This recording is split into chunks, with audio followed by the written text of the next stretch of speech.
Good morning. Good morning. Welcome. First to four, not first to one. So Trying to find my glasses. Here they are. basketball we play. One game doesn't define a series. Welcome to Not Just Sports by Noel Epps. Big things are coming. I cannot wait to share this information with y'all. Big things are definitely coming. I can't wait to tell y'all what's going on. Donald Chandler, what's up, baby? Yesterday was Amityville Day. It was a great look. Very, very nice job again by Andrew Ayodeji, Danny Lloyd. Congratulations to Dan Lloyd. Oh yeah, we're going to talk about this fight. Congratulations to Dan Lloyd. During Amityville Day, his wife went into labor, so he had to leave early.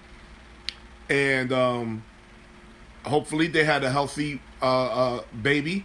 So I'll get the information on that sooner or later. But congratulations to Dan Lloyd. Congratulations to Andrew Ayodeji. Shout out to all the vendors that were out there. I even saw little kids with lemonade stands. They had gyros, seafood. I mean, Amityville knows how to put on a party, boy. So shout out to all that was at Amityville Day and making it a great success. No violence, no stupidity. Everybody went home in one piece. It was a good look for the kids. A very good look for the kids. Shout out to the basketball teams that came out and played. Nassau versus Suffolk. Shout out to Wine Dance. Wine Dance was massive out there. Shout out to Hempstead, all the Hempstead cats. I really like those Hempstead cats. I like those Wine Dance cats too. Shout out to Wine Dance. Shout out to Hempstead. Everybody came in peace. It was a real good look yesterday. So Amityville Day, and most of all, Walter Hargrove, what's up? Sky Williams, what's up, baby?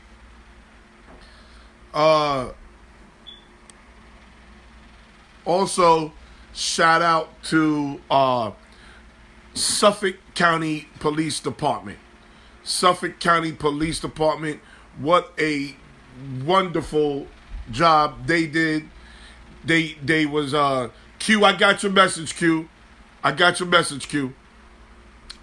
did a fantastic job yesterday. They came Amityville Day has come such a long way. Great job. They came out. They was a disruptive. They were nice.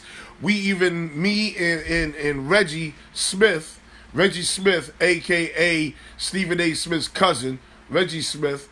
We had a 15-minute conversation with them afterwards. It was great. So they were very helpful. Shout out to all the people who helped clean the park afterwards. Listen, people of Amityville, listen to me. Bobby Berry, what's good, baby? Listen to me, people of Amityville. You got a brand new court. The court looks beautiful. Just go look up Amityville Day on Facebook. And the court is gorgeous. There's some things that need to be tweaked, but other than that, the court is gorgeous. Look at the court. Bo Jones, what's up? Davon Spence, what's up? The court is beautiful. You cannot destroy the court because you're leaving garbage all over the place. It looks ridiculous afterwards. But you know who's out there picking up all that garbage? Andrew Ayodeji, Dan Lloyd. I even saw Carla Taylor. I saw people out there helping them pick up the garbage. Clyde Middleton, what's up, baby? I saw people out there helping them pick up the garbage. Amityville, you got a brand new basketball court. Brand spanking new. You cannot screw it up by throwing garbage all over the place. It takes 2 seconds to walk over to a garbage can. There was garbage cans everywhere. And put your garbage in the receptacle. It looks ridiculous. Come on, Amityville. We got to do better with that part of the game. We got to do better, Amityville, with that part of the game. But other than that, Amityville was a great look. Great look. Everybody got out of there in peace. It was just a great look overall. Now let's get down to Andy George is my guy. Let's get down to the sports. Also, don't forget www.busbusAmove.com. That's a party bus for kids. Do not forget about them. I got so much news to tell y'all. I just need 2 weeks. 2 weeks. I got so much I got to share with y'all. So much I got to share with y'all. And thanks to y'all, things are popping. Things are popping thanks to y'all. So give me a little bit of time, and I'm going to share some big information with y'all. But let's get down to the sports. Let's get down to the sports. We later on, I'm gonna have some boxing experts come on. So we're gonna talk about Anthony Joshua just fucking up the whole game, just botching up everything. And Joshua, he wanted a piece of Deontay Wilder. Is he kidding? Is he kidding? He had a Mexican bodega bouncer whoop his ass, who was clearly out of shape. He looked like me. He looked like me, and he got his ass whooped by a Mexican bodega bouncer. So we got stuff to talk about as far as boxing. We got a lot to talk about as far as boxing. Victor Medina, what's up? But let's start with the NBA championship. People, I don't understand why y'all overreact. Why y'all prisoners of the moment? Let's really break this thing down. Y'all are prisoners of the moment. It is sickening. I can do around 12. Okay, Cheyenne McCargo gonna come on around 12. Cheyenne McCargo is gonna come on around 12. 12 is great. So that means we're gonna run a little long today. Okay, so 12 o'clock is great. Cheyenne McCargo was at the fight. That's Blue Blood Sports TV. He covers all boxing. He was at the fight last night, so he's going to be on. And we're still going to have on, hopefully, Paul Rivera. Hopefully we get Paul Rivera on, who's also a boxing expert. We get him on at 11:30. We get him on at 11:30. So we're going to talk about this. Huge setback for Joshua. Huge. Career's over. Not a setback. Career's over. But we'll talk about that later. You all are prisoners of the moment when it comes to this NBA shit. Y'all are prisoners of the moment. Instead of watching the game properly and understanding the game and understanding motivation and understanding emotion, a lot of you are just fanboys and fangirls. This is what gets for playing around and not taking that wild fight. He lost a lot of money. AJ Shep, you're right. He lost a lot of money. He lost about $50 million. He lost a lot of money losing that fight. Hey, he has no chin whatsoever. Deontay Wilder, take his head off. He has no chin. So as I was saying, stop being prisoners of the moment.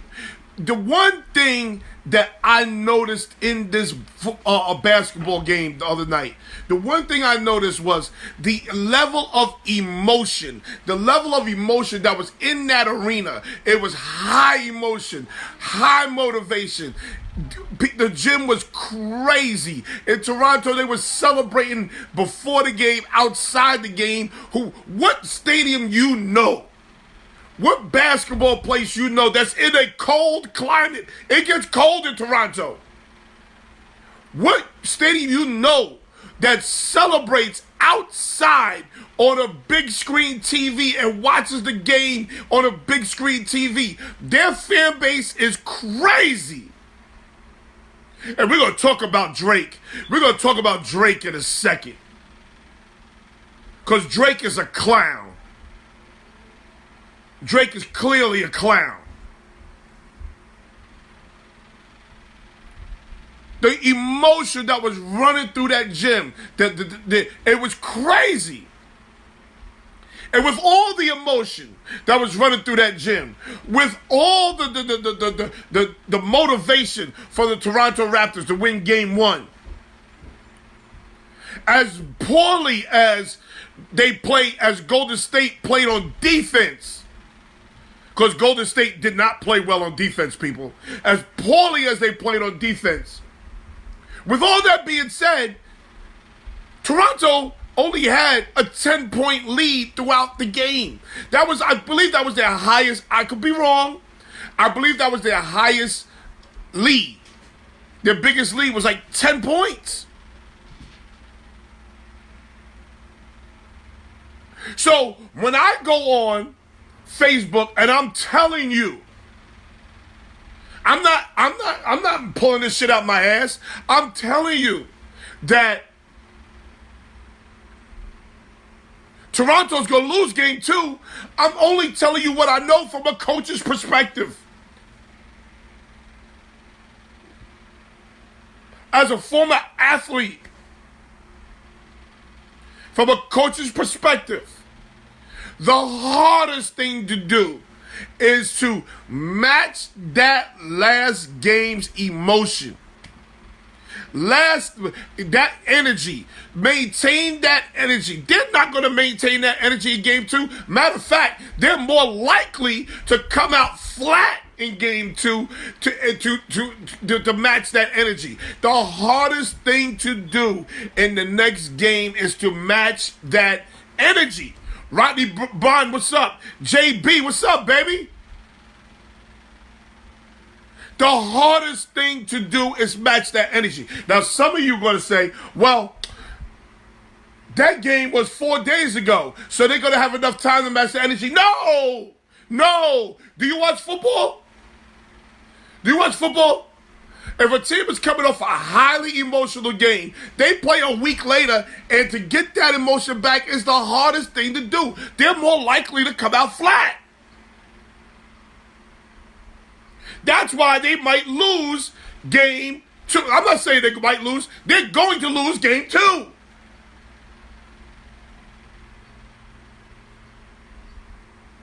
They're going to lose Game 2.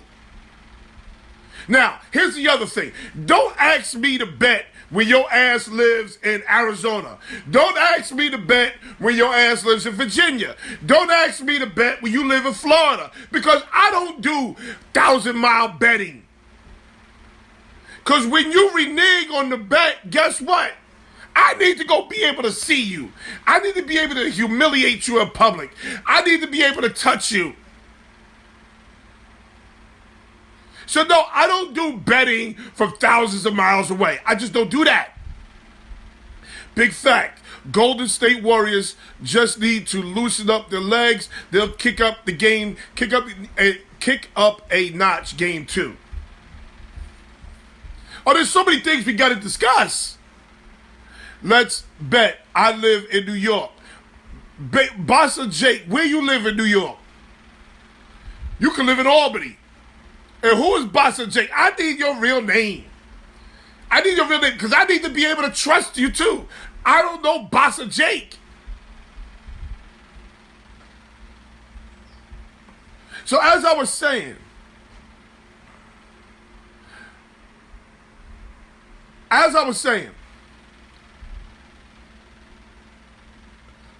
Toronto's not going to be able to match that emotion again. There's so many things that you guys are missing. So many things you guys are missing.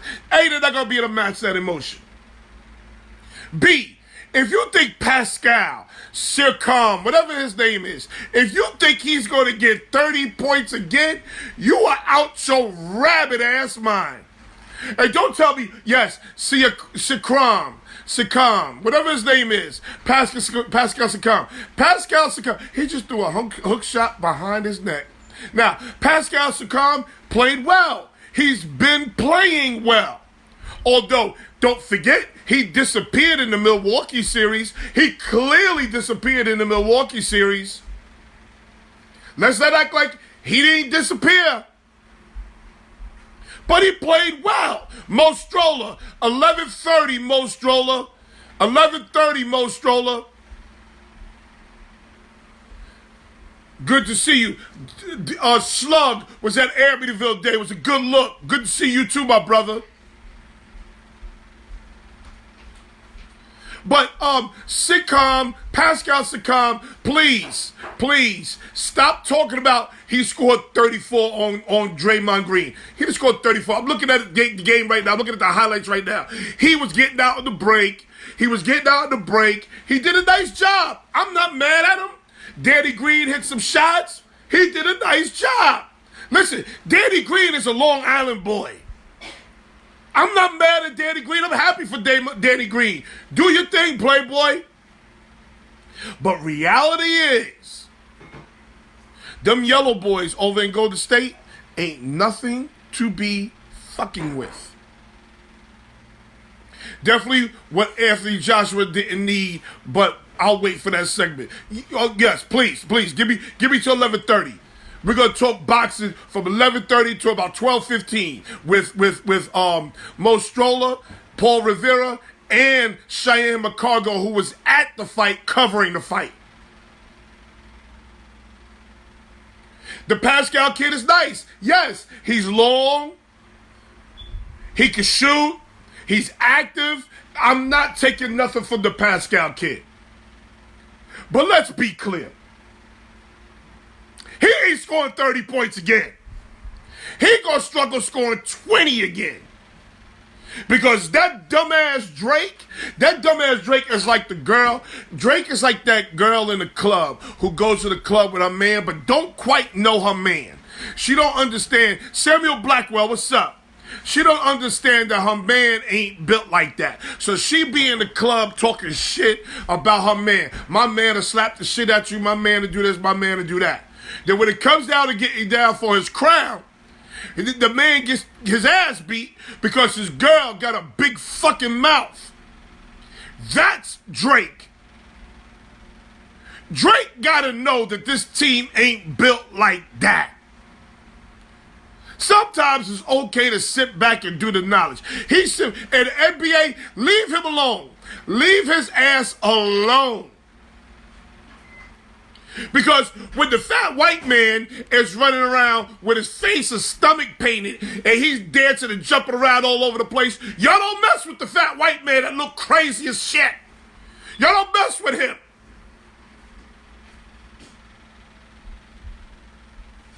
When you had all those assholes in Detroit throwing beer on players, stepping the players, getting their ass knocked out, y'all didn't control the crowd. Y'all didn't punish the crowd. You punished the Detroit Pistons. You punished the Indiana Pacers, whoever that team was. Ron Artest. You punished them. So leave Drake alone. In all honesty, what Drake is doing is really harmless. Is it stupid? Yes. Harmless? Yes. But back to the game, because we'll get to Drake. We'll talk about Drake a little bit further.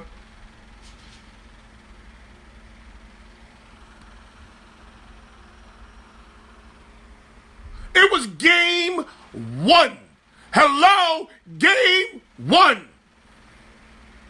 Golden State lost game one on the road. Y'all are surprised by that? Y'all are surprised they lost game one on the road? Listen to what I'm saying. Game one on the road. How could you be surprised if you know anything about sports? Game one is not important, people.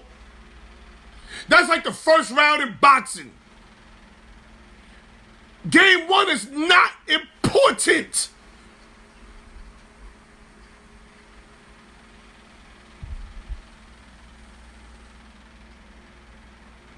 Game three is the game that's important. And if there's a lot of you who don't understand why Game 3 is important.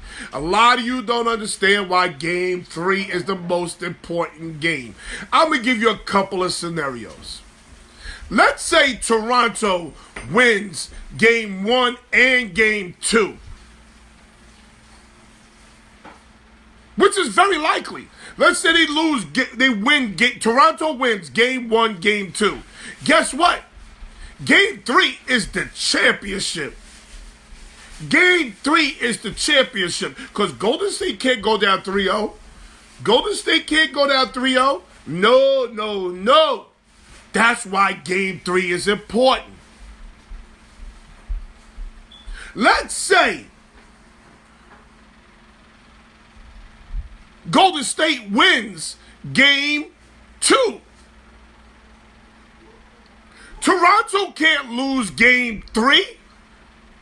Toronto can't lose Game 3. Are you kidding? Toronto is the underdog. They cannot lose Game 3. If they lose Game 3 and they have to go back to Golden State and possibly be down 3-1 in Golden State, going back to Toronto, oh, they are screwed. Because remember what happened the last time Golden State was up 3-1? Oh, Golden State remembers that shit. Remember what happened last time Golden State was up 3-1? Game 3 is the most important game. Y'all don't see that, really? I got people arguing with me about this. How do you not see that? Let's read. Golden State needs a consistent third guy no matter what you say. They do have a consistent third guy. His name is Draymond Green.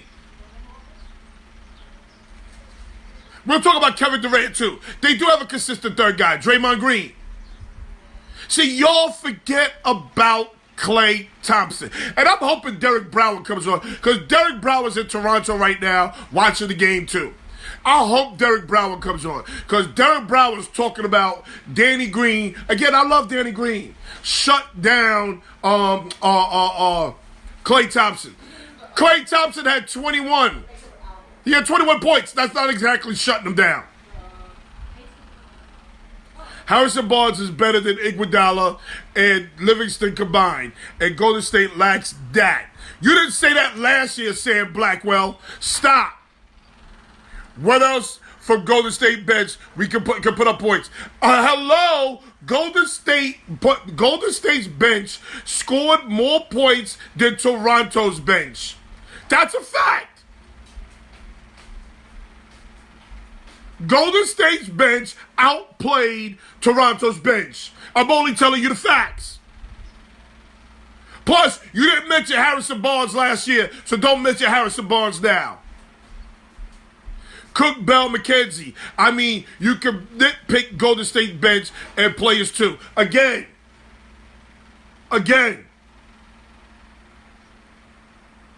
Golden State bench outplayed Toronto's bench. The sun shines on a dog's butt sometimes, but the Raptors about to find out what happens when you piss off a sleeping giant. Rodney Bond, talk your shit. Rodney Bond, talk your shit. Thank you, my brother, for understanding the intangibles of a basketball series. You gonna sit here and tell me C-Crime is gonna go for 30 points again? And we're gonna get to Kawhi. We're gonna get to Kawhi. We're gonna get to Kyle Lowry. We're gonna get to all that shit. Kareem Richburg, yeah, tag him to it. People always overreact one game. Thank you, Omar. Thank you, Omar. It's game 1. Teams in basketball wins their home games like they're supposed to do. Why are we surprised by that? You know why you're surprised? Because Golden State is so goddamn good. That's why you're surprised. Because Golden State is good. And I'm not a Golden State fan. I'm a reality-based Negro. And reality tells me that Golden State is so goddamn good, even without Kevin Durant, that Toronto don't got a chance, especially today. I'll be shocked if Toronto wins tonight. It's just doubt. Game 3 is very important. Who said after game 1 the series is over? Nah, it's all based off emotion. That's ridiculous. That's what I tried to explain all week. Ask my man Hodge Sanchez. Hodge Sanchez thinks game 1 is the most important game.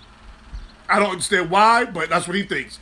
I just doubt KD's coming back because he's usually their safety net. Why do y'all say that? Listen, KD is good. KD is great. KD helps. KD helps Golden State. But do y'all remember that Golden State was good without KD? Do y'all remember that? How soon y'all forget? KD was good. Golden State was good without KD. Again, I explained the Golden State Warriors is like pizza. They're like pizza. You know what? Pizza is good no matter how you get it. You go to a good pizza parlor, you throw some sauce, some cheese, or some bread, that shit is good. But when you add garlic, Parmesan, some of them crushed red peppers, oh, it's even better. That's Kevin Durant. Kevin Durant is the garlic, the Parmesan cheese, and the crushed red peppers. He just makes it better. But the pizza's already good.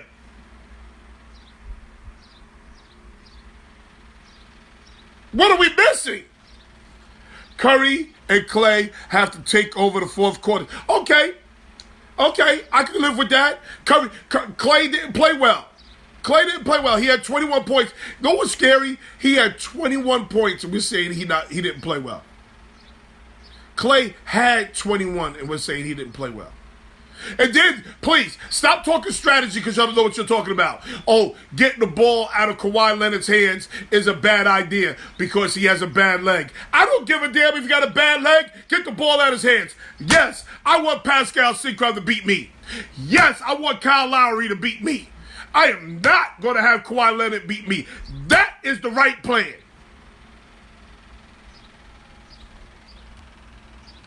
It's a series, people.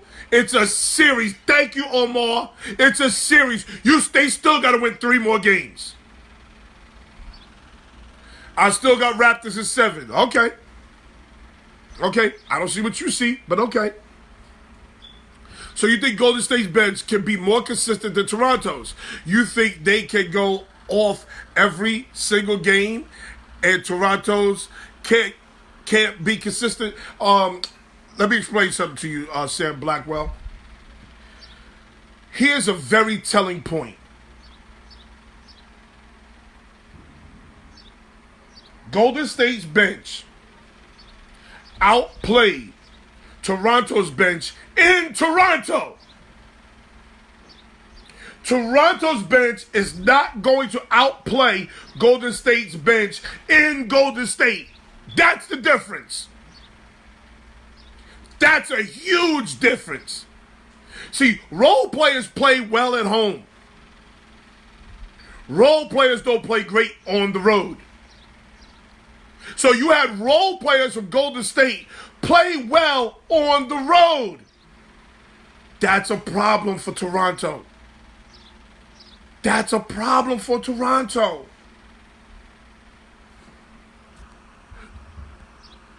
Golden State gave up most of their depth to get KD.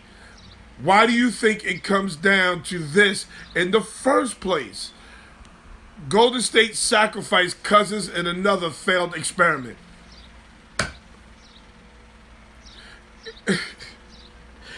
Yes, they gave up most of their bench. But you know what they didn't give up? They didn't give up Iguodala. And they didn't give up Livingston, George Jefferson. So there's still at least 7 deep. Let's not act like Looney is not playing well. Let's not act like the point guard is not playing well. Let's act like that small forward is not playing well. So that gives you another 3 guys. They're 10 deep. Bogut gives you 11. They're about 11 deep. Oh, Boogie Cousins. Oh, they're almost 12 deep. And Boogie Cousins shouldn't play. Boogie Cousins is still hurt. Boogie Cousins limped around the whole goddamn game. Boogie Cousins should not play. Now, it's always game 2 and 3. No, not game 2, because if Toronto wins game 2, if Toronto wins game 2, all they did was protect home court like they're supposed to do. All they did was protect home court.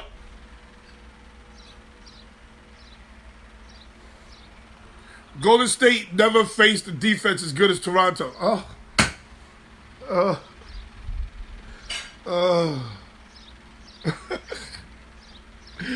Toronto has never faced a team that shoots the ball like Golden State. I've seen LeBron beat in KD, Curry, and Klay Thompson's jockstrap, and it didn't matter. Houston and Portland made it look easy for them because they don't run a cohesive offensive game, and their defense is the second best in the playoffs behind the Bucks. So you gonna sit here and tell me Golden State don't play defense?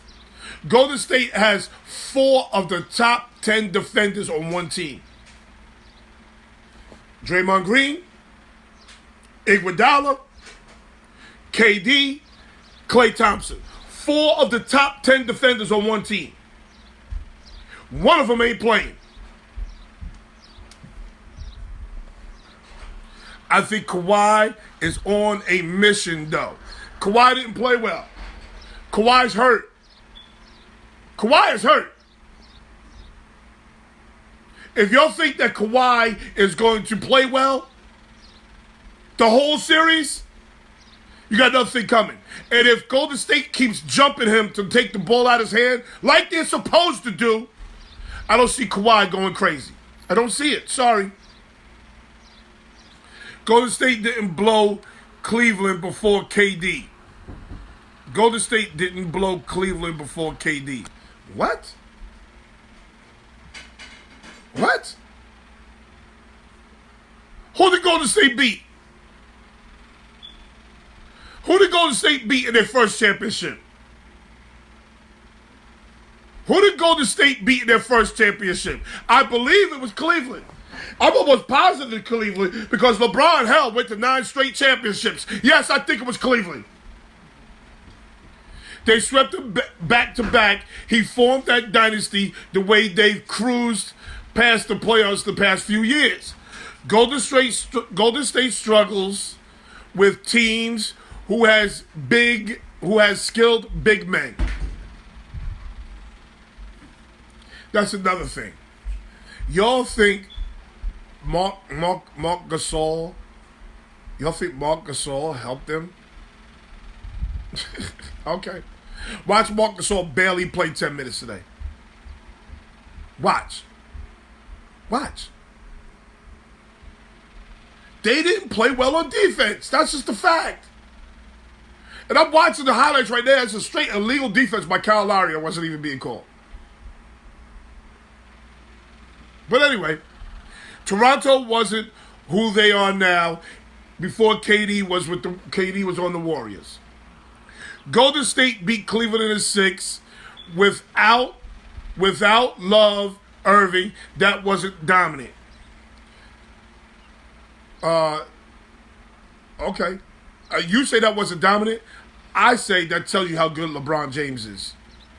Golden State lost in 7 games in a repeat without KD and lost a 3-1 lead. The facts are the facts. Curry and Klay have to be consistent in fourth quarters. More than one game. I said that. Ronald Wingfield. What happened yesterday, Papa? What happened yesterday, Ronald Wingfield? You got it, Noel. I've been on both ends of the game give the butt kicking and getting our butts embarrassed.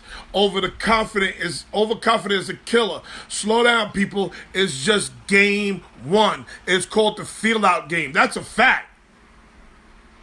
That's a real fat boy analogy. Laughing about it. Pizza.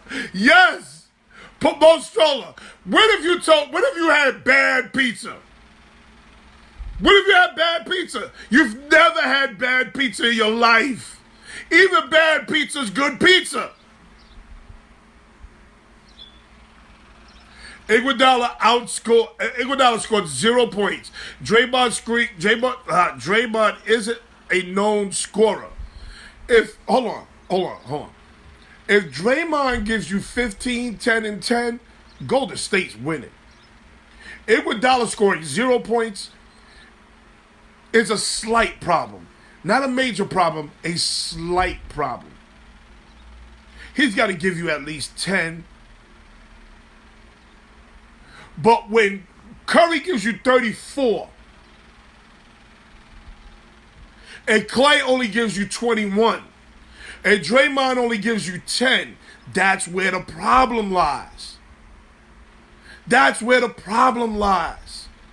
They got to get 75 to 80 points between those three guys. And then here's the other scary thing. They didn't play well defensively. They didn't play well offensively. And they still scored 109 points. 109 points means win. But they gave up 118. You don't see where the problem is? The problem is they did not play well on both ends of the floor. But it's okay. It's game one. There will be adjustments made. Both can put up buckets. Let's stop acting like Toronto can score with Golden State. Toronto cannot score with Golden State. Let's break it down. Toronto cannot score with Golden State. Can Lowry run with Curry? No. Can Danny Green score with Klay Thompson? No. Can Draymond Green outscore Kawhi Leonard? No. Kawhi Leonard is the problem. But then when you let Sukar get off, that's the other problem. You can't let Sukar get off. Unless you're going to do this, you're gonna shut everybody else down and let Kawhi Leonard go off. You're prisoners of the moment overreactors. You're overreacting. If people don't know, Livingston is a starter anywhere else. Thank you. Livingston is George Jefferson. I call him George Jefferson. He look like George Jefferson. George Jefferson starts anywhere else, people. Stop acting like George Jefferson can't play. Iguodala isn't the same player 3 years ago, and Livingston isn't as productive. Can Iguodala give you 10 points? Can Iguodala give you 10 points? That's all you're looking for from Iguodala. You're looking for 10 points and some great defense. That's all you're looking for from Iguodala. Stop acting like you want Iguodala to get 20 a night. Stop acting like that. Iguodala ain't getting no 20 a night, just like Pascal ain't getting 20 for the rest of the year.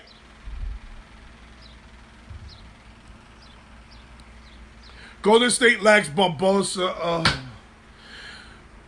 Sam Blackwell. You're almost going the Craig Davis route. You cannot mention Barbosa. You can't mention Barnes. You can't mention Barnes when they just won the championship last year without them. You can't mention them because you didn't say that last year. Ronald, 2-0. Not happening. Not happening. Oh, I'm going to be talking reckless tonight. Yeah, bro. But if they win game 2, then game 3 puts big pressure on Golden State. Does it really? When Golden State is going back home, does it really put big pressure on them? And if you notice, if you watch the press conference afterwards, Golden State was so unaffected by this bullshit. So unaffected.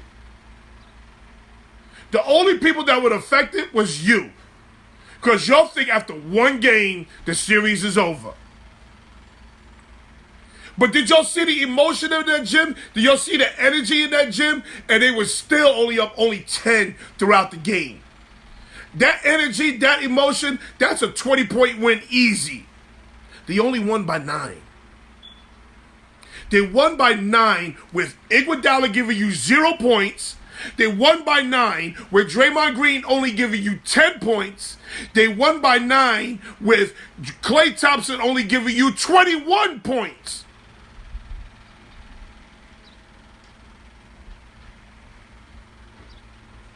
What are y'all missing? They won by 9 with the bench outscoring Toronto's bench. What are y'all missing? Blow the whistle is right. Where's my whistle? Oh, my whistle's over there. No lag. Craig Davis is here. No laps. Just Team Light Skin. He always gonna be Golden State. Without KD, they don't win. Team Light Skin, yes. Golden State has won without KD. Give me my whistle over there, please. Golden State has won without KD. Y'all forget. Y'all forget. That's the problem. Y'all forget.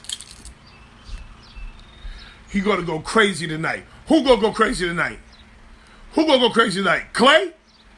Klay gonna show his ass tonight. Be ready. And Kyle Lowry is liable to disappear on your ass. Let's stop acting like Kyle Lowry don't disappear. Let's not forget Kyle Lowry. His sometimesy ass. I'm getting tired of you saying, I told you so on this show. Craig, I told you. Jerome Speedy Blackman, my guy, good morning.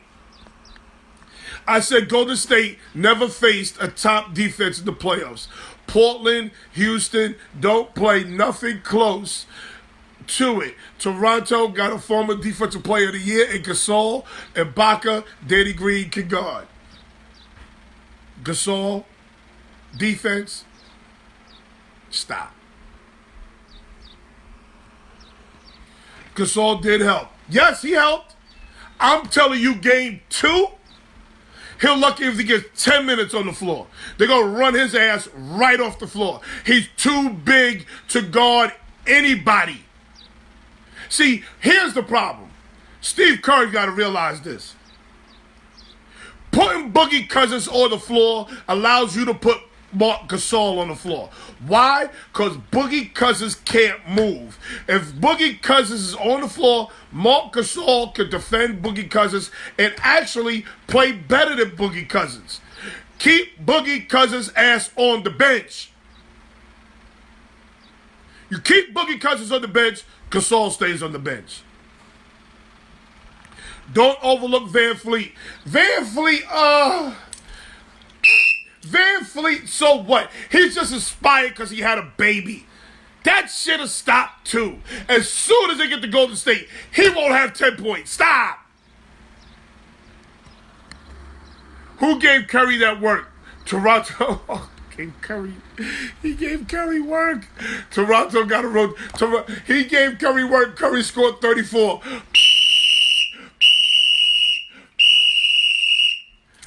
He gave Curry work. Curry scored 34. Really? Toronto got a rotation of players. You can't say they are not as good as Golden State. Again,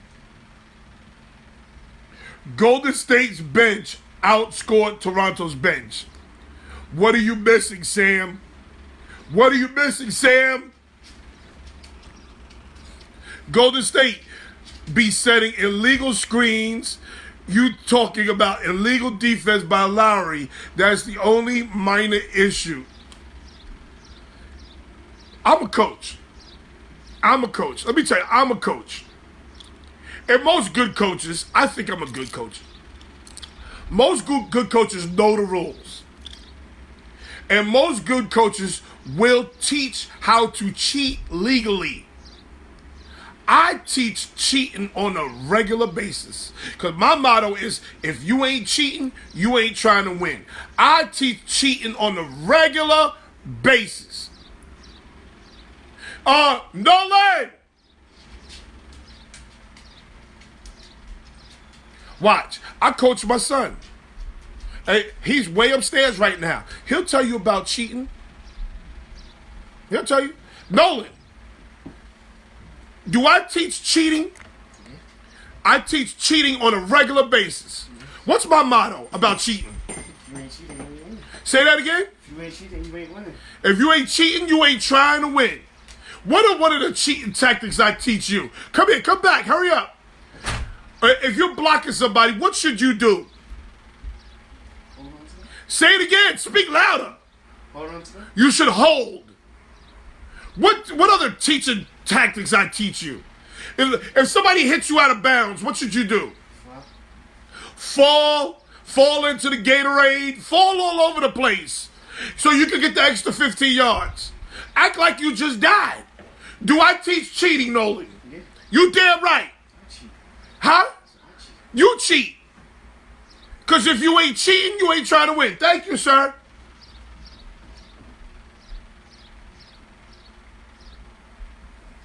So don't talk about illegal screens and all that other shit. If you don't get caught, guess what? It's legal. Ben Lamberson, happy birthday, Ben Lamberson. Everybody, please throw them thumbs up for Ben Lamberson. Happy birthday, Ben Lamberson. Can we now get Sanchez back? He's playing MVP baseball, fielding his position well. He's Craig, he is definitely ripping the cover off the ball. He's still the absolute worst catcher in baseball.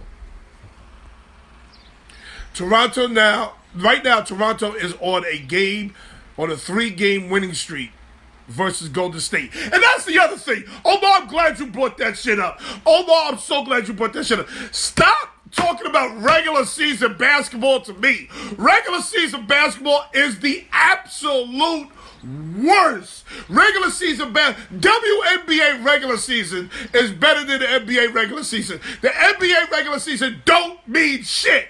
Ask the Rockets. Ask James Harden. Ask the Detroit Pistons. Ask the Milwaukee Bucks. Regular season NBA don't mean shit. It's the most irrelevant game in all of sports. Ask the Philadelphia 76ers what the regular season means. It don't mean shit. Stop talking to me about regular season basketball. 3-game winning streak. Please, Noel, where's your whistle? People are killing me. I got it now. It can just hit 4 or 5 threes in the playoff games. Sean Barnes, what's up? Sean Barnes is another one. Sean Barnes talking about, Noel, you was wrong. You've been wrong. Where I've been wrong? I've been wrong about one series. I said Milwaukee was going to beat Toronto. I was wrong there. Everything else has come right to fruition. I told you Golden State was going to be in the finals in November. Barnes, the only reason why... Barnes, the reason why they lost to the Cavs. Don't know why Buddy brings his name up. Thank you, Omar. I don't know what Sam is talking about. When it comes down to it, the Warriors got 2 players in the backcourt that revolutionized the game. As long as you have the Splash Brothers, they're basically impossible to guard. AJ Shep, talk your shit. Tabernacle. Them yellow boys is different. Because you got to guard them sons of bitches at the mid-court line. They extend the floor. They're so good they extend the floor that the other guys can play on a wide open floor. That makes the game different. Fuck around and let Clay get on a hot streak on your ass. Clay is so good. He could touch the ball, have the ball in his hand less than 2 minutes and have 50 points on your ass. He could dribble the ball less than 10 times and have the ball and score 50 points on your ass. Oh, you're going to have a mad Klay Thompson too. Because the press took him out of $30 million. It was the emotion of the game put Toronto over the top. I don't understand why y'all can't see that. Iggy can give you 20, but Golden State only needs 10. That is Golden State's makeup. Their bench only has to do 75% of what they're capable of.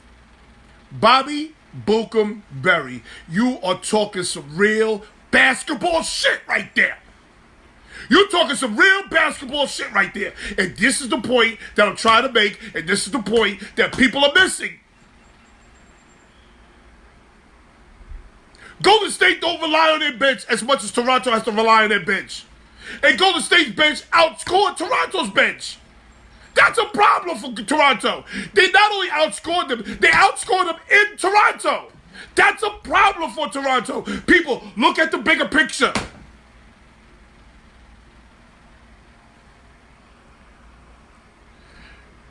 You run with P and R with Draymond and Curry. You run pick and roll, I guess you say. Pick and roll with Draymond and Curry while Klay sits around his open threes. You can't guard that. You damn sure can't. There's nothing you can do with that. And then don't mess around, please, Toronto. You're going to know the game's over. You're going to know the game's over as soon as Westler gets a hot hand. As soon as Westler gets a hot hand. But again, y'all are missing points. Y'all are missing how much the emotion and the energy of that gym played in pushing Toronto over the top. And they still only won by 9. They all have bad games.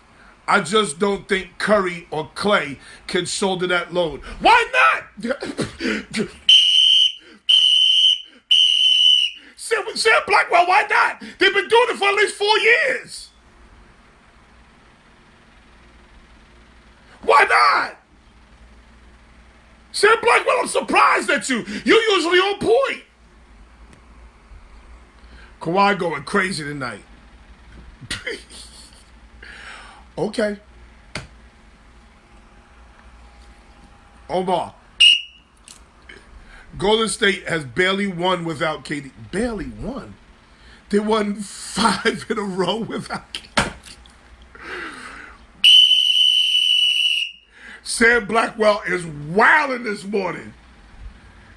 Golden State has barely won without KD. They swept Portland. And they beat the Rockets. They won 5 in a row without KD. What are you talking about, barely?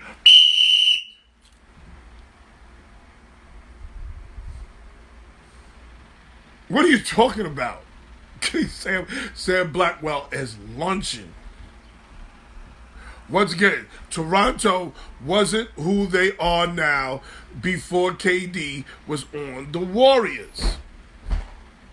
I don't understand what that means.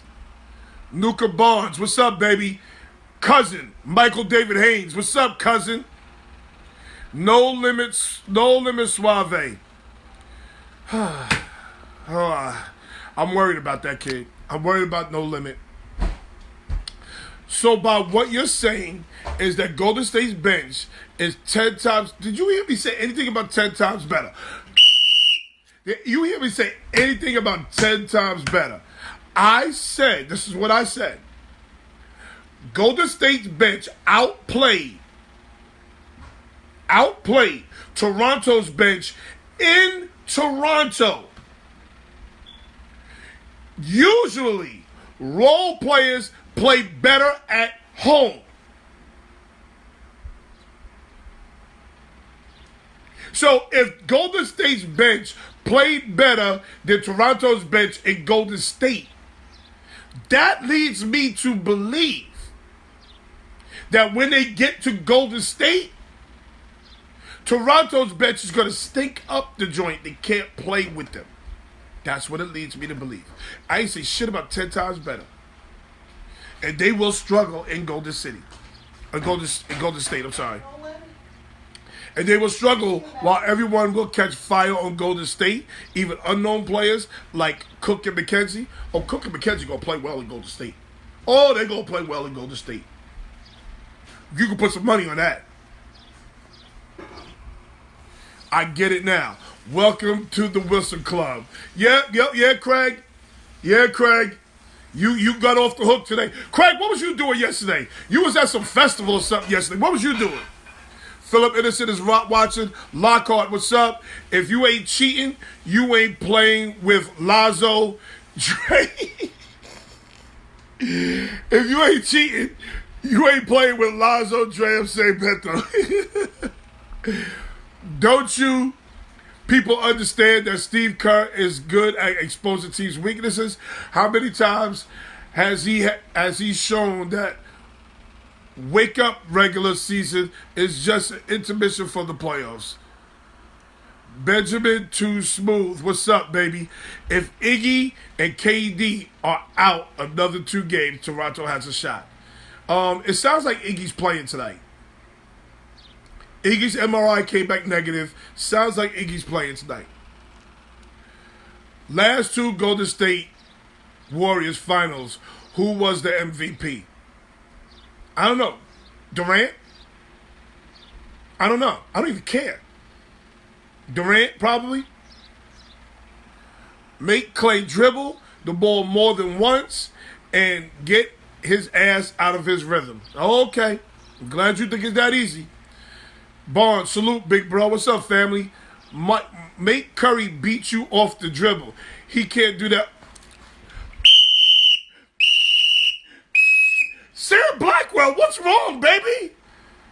Sarah Blackwell, you got some Hennessy next to the bed. What's wrong, baby? Somebody please go check on Sarah Blackwell. You don't see Curry playing off the dribble? Oh, Sam Blackwell. Oh, baby, something wrong. Toronto's bench was outscored and still won. That's a fact. Because they got a major contribution from Pascal and Gasol. That's why they won. Now, my point to you is Pascal and Gasol going to give you the same production? No, they're not. That's the problem. This is going 5 games, people. Toronto won't win again. Curry hasn't taken over a finals game when it matters most. This is my point. He's inconsistent. I don't give a damn. He's Steph Curry, baby. At the end of the day, he's Steph Curry. Just like Kevin Durant said, I'm Kevin Durant. Y'all know who I am. I'm Kevin Durant. Same thing with Steph. Golden State Warriors Finals MVP. KD twice and Iggy both out. And still, Steph Curry, Klay Thompson, and Draymond Green. Those are the common denominators. If you told me Klay Thompson got hurt, then I'd say, you know what? They're in trouble. If you told me Draymond Green got hurt, okay, they're in trouble. If you told me Steph Curry got hurt, okay, they're in trouble. Excuse me, ladies and gentlemen, all 3 of those guys are healthy. And every time they won, those 3 guys played. Welcome to the Whistle Club, Sam Blackwell. Yes, talk to him, Whistles. You got a partner, Whistles. Portland was a mismatch. That was easy money. Golden State barely won past the finals without KD against LeBron.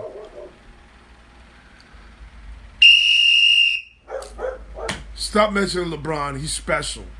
LeBron is special. Stop. I'm not taking this playoff run without KD. Portland and Houston, easy to beat. So is Toronto. You can't compare Portland versus Toronto. Different beasts defensively. Stop. Leonard, the best two-way player in the game. Victor Medina.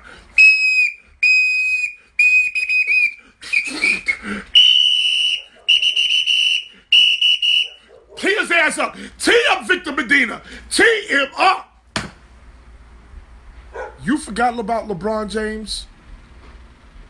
You forgot about LeBron James? Kawhi Leonard is the best two-way player. Did you forget about LeBron James? Y'all are overreacting. Golden State had it easy versus the Blazers. And you're supposed to beat who you're supposed to beat. What are we talking about? Clippers gave them a series Toronto can win in Golden State. Abdul Jabby, what's up? I was in Philly at the Roots picnic. Beanie still got it, y'all. He killed it. Oh, okay. That must have been dope.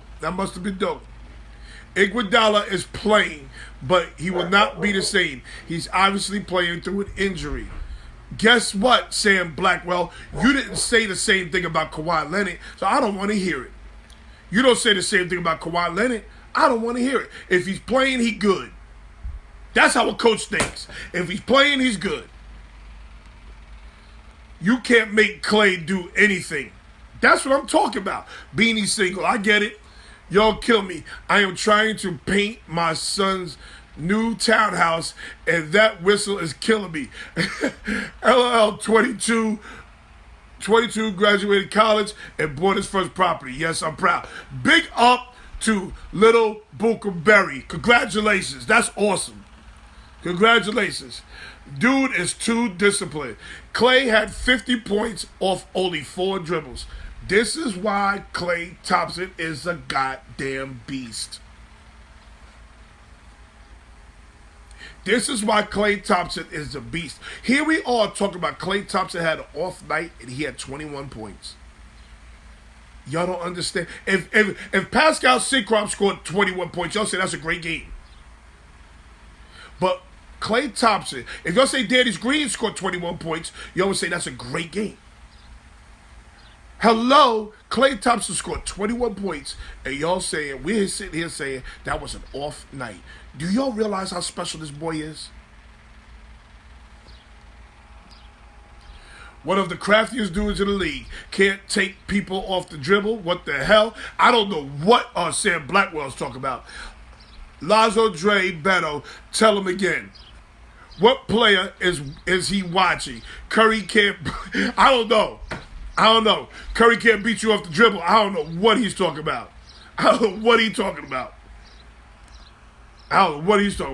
Also, they need 50 from KD to beat the Clippers in 6.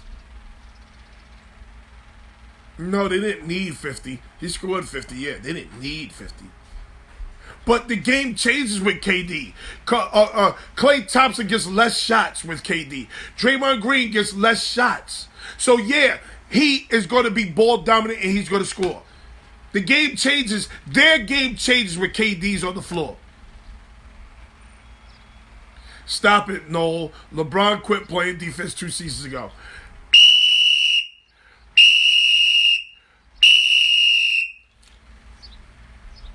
Dre Lazo, stop. Stop acting like LeBron is too busy coaching instead of playing. That's LeBron's problem. He's coaching. LeBron not a better defender than... Oh, God. Stop it. I mentioned LeBron because Golden State recruited KD to beat him, and that's my point. Golden State can't now say they don't need him. That's silly ass talk. I didn't say they didn't need him.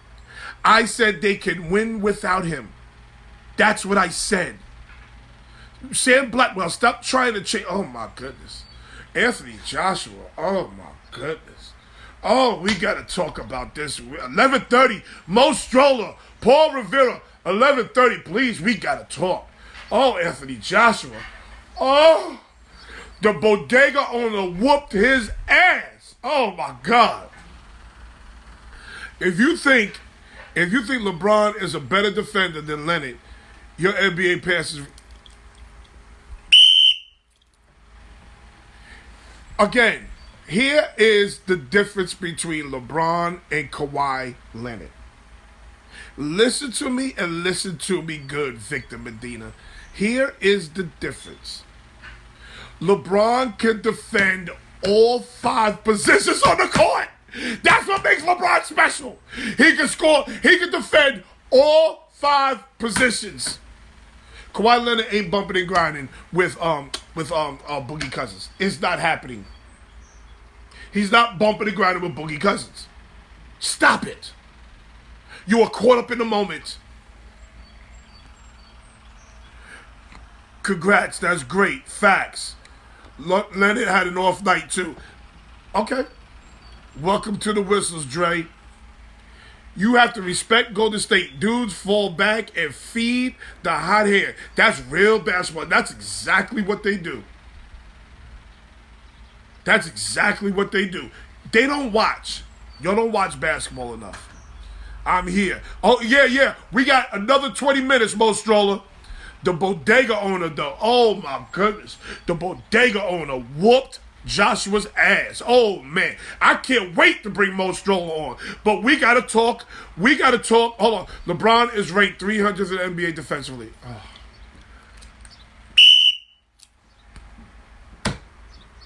Trey Lonzo got teed up because he know better. LOL, DJ Envy beat Joshua's ass. DJ Envy? That wasn't DJ Envy. That was the bodega owner. More whistles, please. Let it defends the best player. He doesn't need to bump and grind with Boogie. Silly ass comment, bro. Again. See, Victor, I noticed the deal with y'all. Y'all like to take everything I say and take it literally. What I was trying to say, Victor, please, get the wax out your ears. What I'm saying to you is this. LeBron is capable of defending all 5 positions on the court. That doesn't necessarily mean Boogie Cousins. LeBron, if you need him to play the center, he can play the center. If you need him to play the point guard, he can play the point guard. What I'm telling you is Kawhi Leonard cannot defend all 5 positions effectively on the floor. Get your head fully out your behind. Stephen A said Joshua lost to Butterbean. That's a fact. I told you Draymond wasn't going to guard Kawhi. I agree with you. What are you talking about? I agree with you. But let's move on. Because there's another part of this that's a problem. And we touched on it a little bit earlier. There's another part of this that's a problem. Drake, shut your freaking mouth, Drake. Drake, you just want to be seen. Drake, you's a sucker. I've lost all respect for Drake. First of all, Drake has a tattoo of Stephen Curry on his arm. One man got a tattoo of another man that's alive on his arm that ain't his daddy or his kids. One man. Steph Curry got a tattoo of Drake got a Steph Curry on his arm. Does Steph Curry have a Drake tattoo anywhere? Drake, what is wrong? Drake, you killing the light-skinned guys. You messing it up for the light-skinned guys. Drake is killing it for the light-skinned. This is why people think light-skinned guys are suckers. This is just the reason why. This is the reason why Black America thinks light-skinned dudes are suckers. Because Drake, you doing sucker shit. Drake is doing full sucker shit. He went to full sucker mode. Drake, you playing yourself.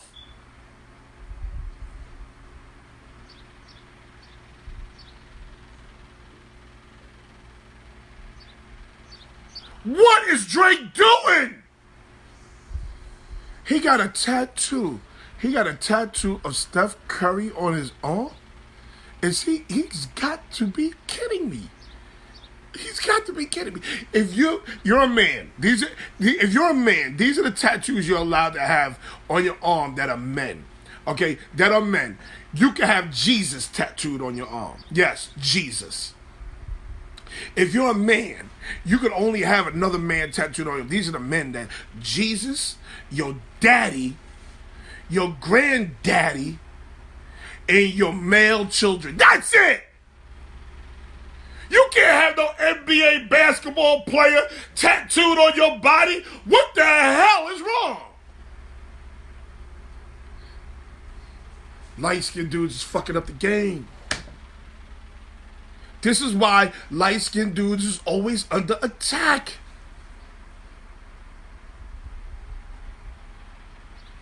Drake, you's a sucker. You don't write your own music. We find out you don't write your own music. Then we find out you got Steph Curry's name tattooed on your arm. Drake, Drake don't need to be punched in the face. Drake don't need to be punched in the face. Drake needs to be punched in his stomach. He needs the wind knocked out of him a little bit. He needs to gas for air. He needs to feel what that feels like. He needs to feel that.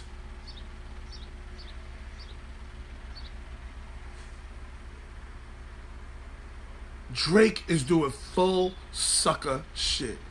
Drake is doing more cheerleading than the goddamn cheerleaders. Listen, Drake, I'm cool with you supporting your team. Yeah, let's go Toronto. But I can't, listen, I know Danny Green. I can't sit here and say that Danny Green is looking at Drake the same damn way as he did before he got to Toronto. I'm going to ask Danny, does he look at Drake the same way? Drake is on some full sucker shit. Beyonce don't even do that. Beyonce's from Houston. Beyonce don't even jump around like a nutty cheerleader. Beyonce don't even do that.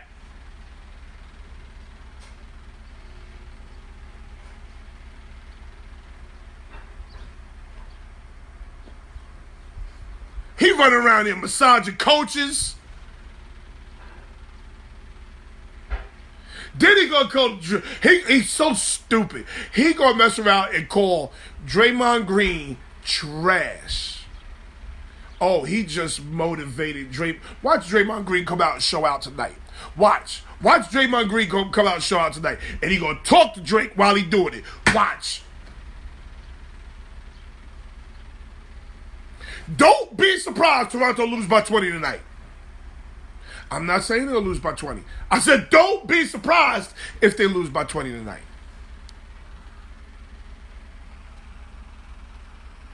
Steph and KD tatted on his arm. Oh my God. This whistle is for Drake. This whistle is for Drake. This whistle is for Drake. Aubrey! You acting like an Aubrey!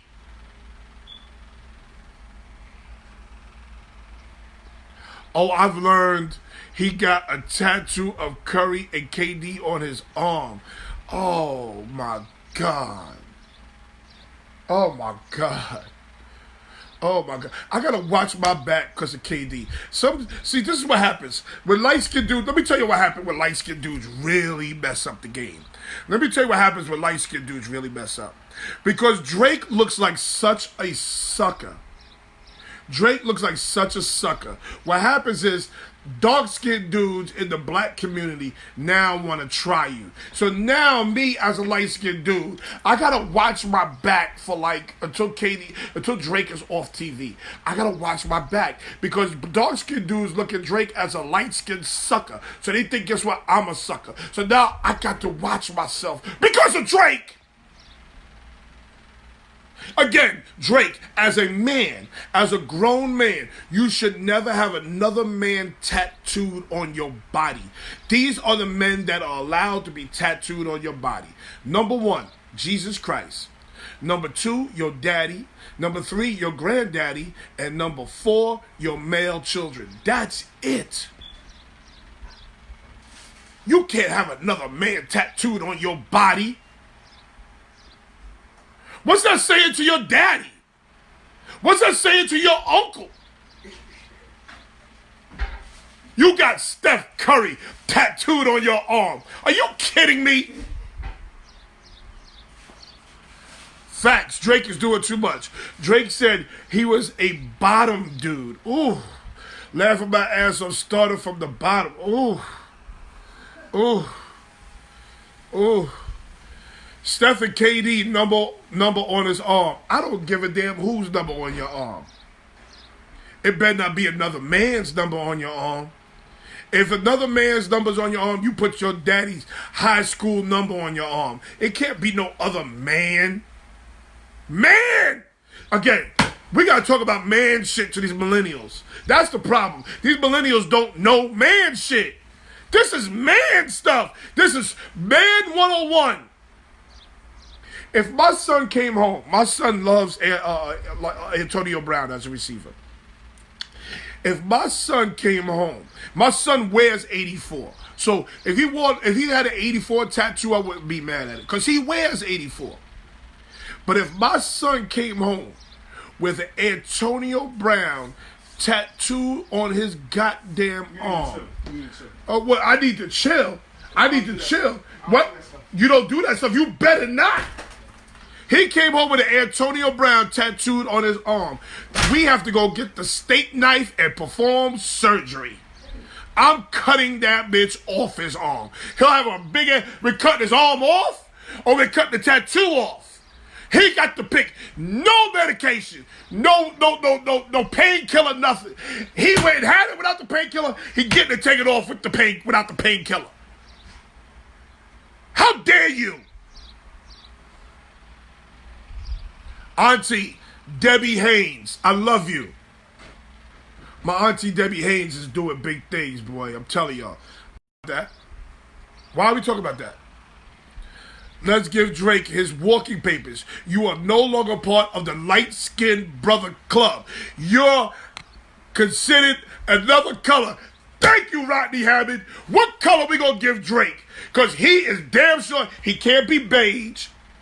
He can't be yellow. What? Purple. He can't be purple, baby. How about like tangerine orange or something like that? Clear. That's what he is. Clear. Drake is part of the clear club. He is not yellow. He's messing it up for the light-skinned brothers. He's clear. He's pink. Okay, I'll say that. Pink. Pink. I like that. Pink, off yellow. No, we got some off yellow brothers who giving it up. Pink, I like pink better. He's pink.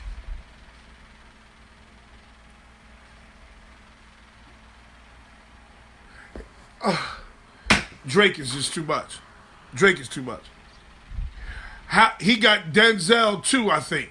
He got Denzel Washington tattooed on his arm.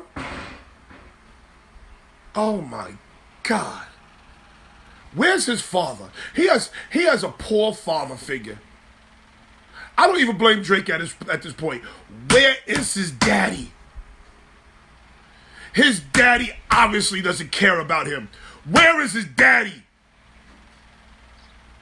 I want to know. I got nothing but men on here. I want to know which man on my show right now is okay with their child coming home with a tattoo of another man's name on their arm that is not Jesus, their daddy, their granddaddy, or their kids. Go ahead, I'll wait. Tell me which man in here.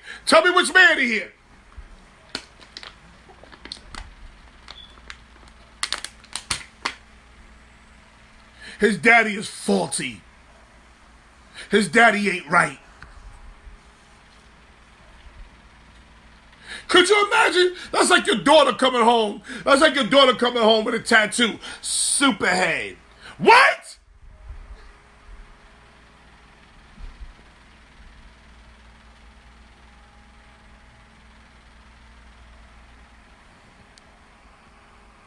That guy gay. His daddy probably gave up on him. Yeah.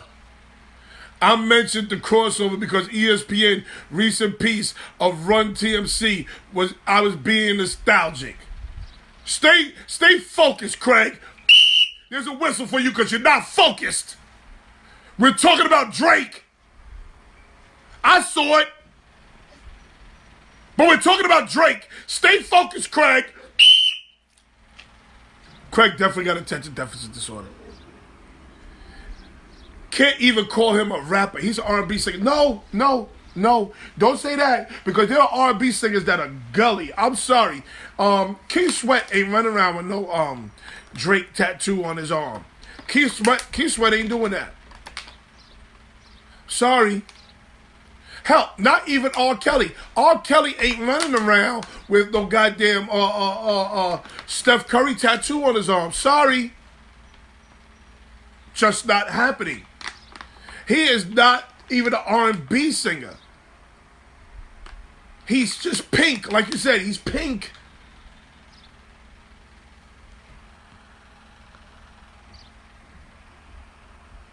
I'll beat the brakes off my son if I find out he got another man's name on his body other on his body besides me or his granddaddy. Thank you, Rodney. You're a great dad. Listen, people. I have a hard time buying a football, basketball, soccer jersey with another man's name on the back. I have a hard time with that. I love John Elway. I'm not wearing a John Elway jersey with his name on the back of it. I'd rather wear a bootleg John Elway jersey that says Denver or the Broncos or the way, or Deion Sanders. I'd rather wear a bootleg Deion Sanders jersey before I wear a jersey that says Sanders on the back of it. There's just something that tickles my manhood about that. Just something that bothers my man about that.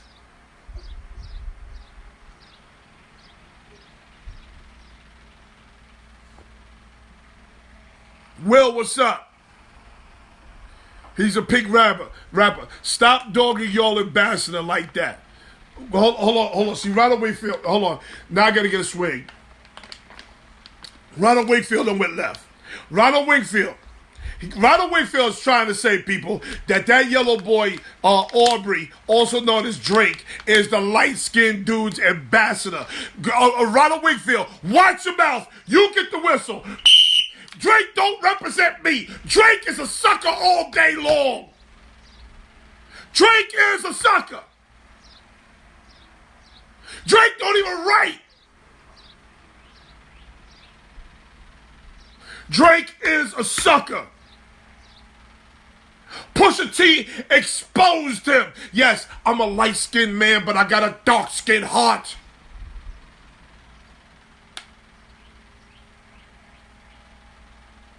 My heart is dark-skinned. Listen, I gotta sit home with my wife all goddamn day messing with me because I'm light-skinned. I gotta sit home with my wife all day long because she messing with me because I'm dark-skinned. My wife was happy that one of our babies came out dark-skinned. Like, that was like a big joy for her. At least I got a dark-skinned child.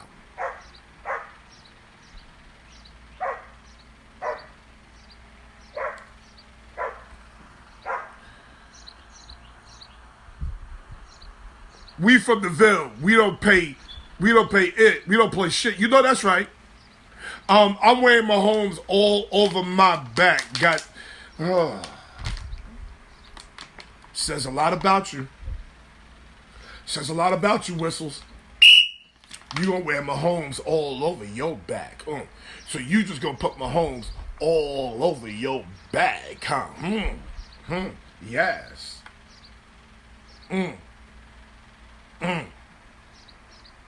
You got Mahomes all over your back. Okay.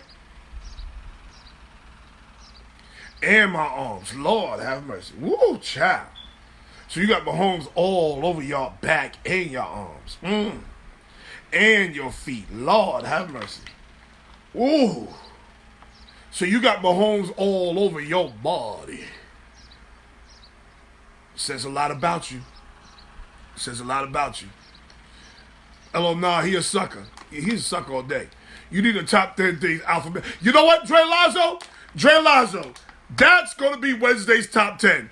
Thank you, Dre Lazo. Thank you. Top 10 things alpha males can't do. That's going to be Wednesday's top 10. I need to be on Wednesday because I need to write this shit down. Top 10 things alpha males can't do. That's Wednesday's top 10. He a booger. Get the F out of here. He a booger. A bogger. A bogger. What's a bogger? It sounds so gay. It sounded so gay. Yes. Yes. He got Patrick Mahomes all on his back, all on his legs, all on his arms, all on his feet. Yes. Shout out to my man Craig. What the hell? Hey, yo, pause. I'm just telling you what Craig said. He got Patrick Mahomes all on his back. Shout out to Craig. Maybe Craig is making a revelation.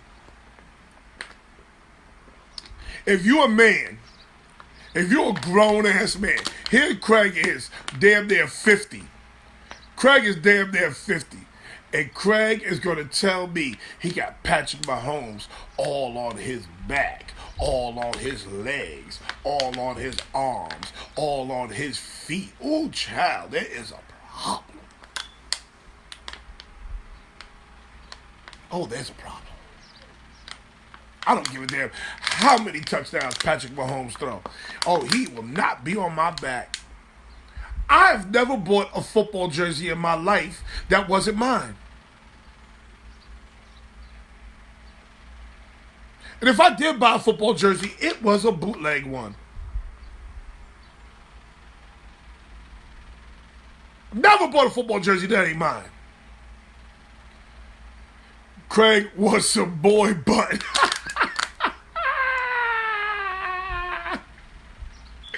Mo Stroller. Let's bring Mo Stroller on. Let's bring Mo Stroller on. Oh, man. Where's Mo Stroller?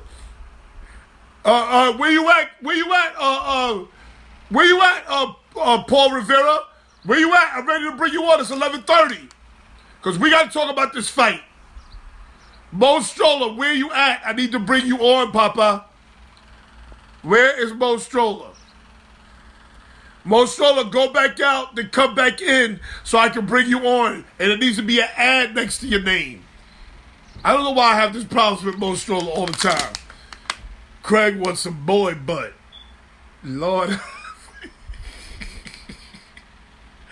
Oh, my God. That goddamn Mo Stroller is funny, boy. But let's transition. Let's transition. Because we got to talk about this boxing right now. Anthony Joshua got his ass beat.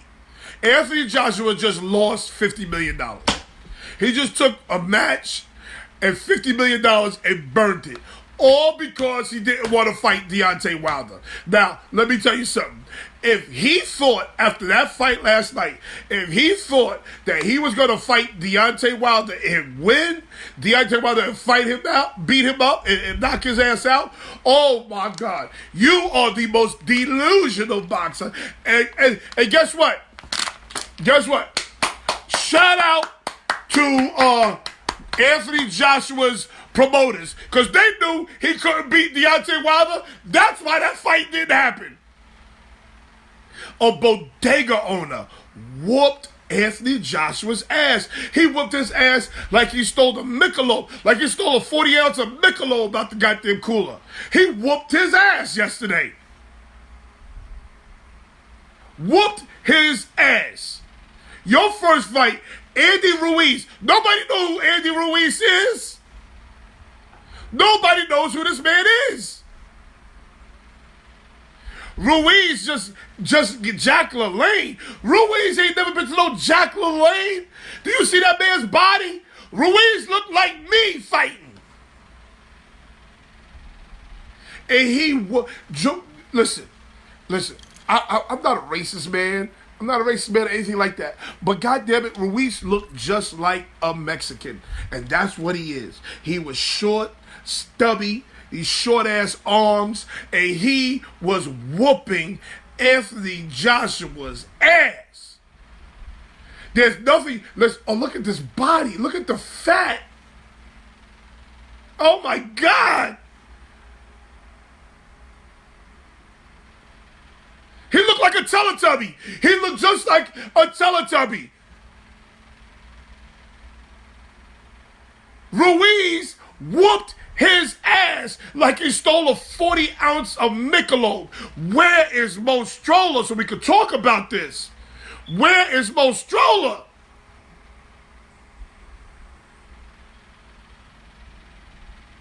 Paul Revere, where you at? He looked like he didn't go on no diet, nothing. Anthony Joshua, you are a scrub. Yes, I said it, scrub. And if you, shout out to your promoters, because your promoters saved your life. Not your job, saved your life. Because if Deontay Wilder would have hit you, you would have probably died. Because you have absolutely no chin. No chin. You couldn't fight that man from distance. You clearly had a reach advantage. You couldn't stay on this outside and fight that man. You should have stayed on the outside and fought that man all night. You should have never let that man get close to you. Did you see Ruiz's arms? Ruiz was in here with the Tyrannosaurus Rex arms. No chin. No chin. Anthony Joshua just took $50 million and burnt it. Because you should have fought, just for the sake of the money, just for the sake of the money, you should have fought Deontay Wilder. Just because of the money. Just because of that alone. If you're going to get knocked the hell out, get knocked the hell out for $50 million. I'm getting knocked out for $50 million. Ask my wife, is it okay for me to get knocked out for $50 million? Marie! Marie! She's upstairs. So he was exposed for cream puff. That he is from a no-name fighter. That's just awful. That's just awful. What in the hell is going on, Anthony Joshua? And it just ruined. Now, here's the thing. Here he is. Mo Stroller's on. Here he is. Here we are. Mo Stroller's on. We got to talk about this Mo Stroller. Oh, my goodness. Mo Stroller. Yo! We got to talk, my brother. You know I love you like cooked food. You know I love you too, baby. Ruiz, who looked like a Teletubby,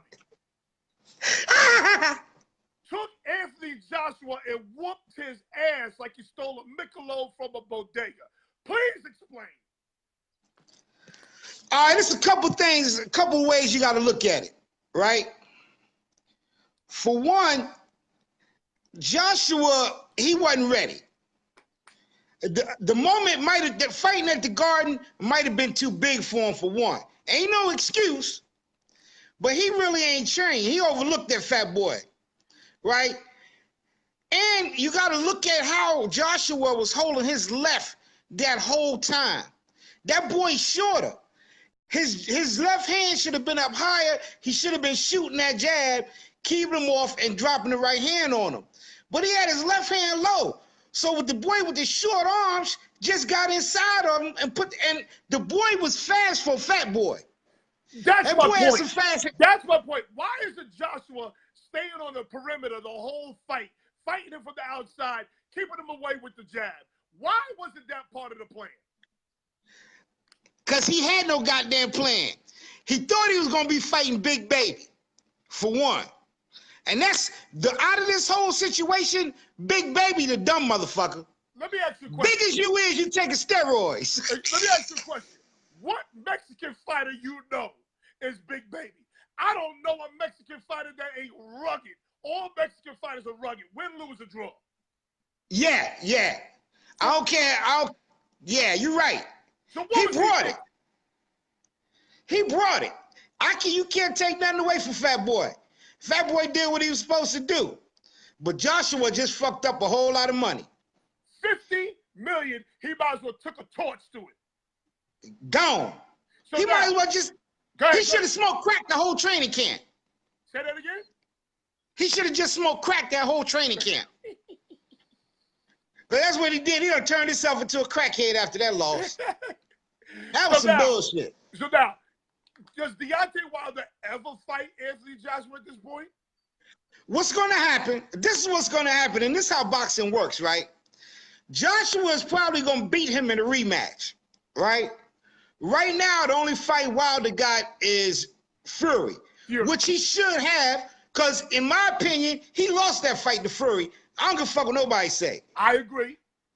Fury outboxed him. You know what I'm saying? He didn't run from him. He outboxed him. He moved and hit him with combinations and slid on his ass. And he survived that big right hand. But Wilder knocked him down in the 12th. Yeah. Which is what saved him. Yeah. That's the only way they could make it a draw. Okay, that saved him. That's the only way they could make it a draw. So now, But I still say he lost, even with the knockdown. If the bodega owner whooped his ass, whooped Joshua's ass, what would Deontay Wilder do with Anthony Joshua? Not necessarily so, because this is what you got to understand. Styles make fights. Okay. Right? Wilder wouldn't fight Joshua way the bodega boy fought him. Wilder depends on his jab and that straight right hand. So Wilder's not going to get up in there on him like that. Right? So their fight will be totally different because Styles makes fights. So they'll both be on the outside, fighting each other from the outside. But if Wilder and Joshua fought, Joshua will actually have to get inside. But again, Joshua wouldn't even stay outside on this boy. He had a 6-inch reach over. He had a 6-inch reach, and he wouldn't even stay outside on this boy. So he damn sure ain't gonna stay outside of Deontay Wilder. He'll go inside on Wilder and will fight a better fight. Styles make fights. He can't. I know it sounds crazy. I know it sounds crazy, right? But in all actuality, that's what it is. Styles makes fights. Okay. He can't take a punch either. Well, he got up from Klitschko. Klitschko had a hammer. He showed some heart. The Russian hammer and the Mexican hammer are two different hammers. Yeah. But it's so many different variables in the fight game, man. First off, Joshua making that money now. He ain't as hungry as he was. You know what I'm saying? Yeah. You know what I'm saying? Now he got that money. He ain't hungry. He out there balling. He not training the way he was. Now his rematch, he'll get back right.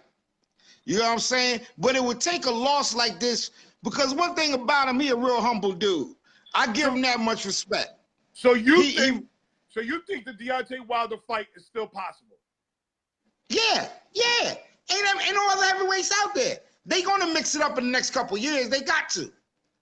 But what's gonna have to happen? Joshua gotta win his rematch. What's gonna happen? Joshua's gonna win his rematch, right? Wilder's gonna fight Fury. If Joshua wins his rematch, then they'll fight. Okay. Let me tell you something. How boxing worked too. Let's say that fight last night went 12 rounds.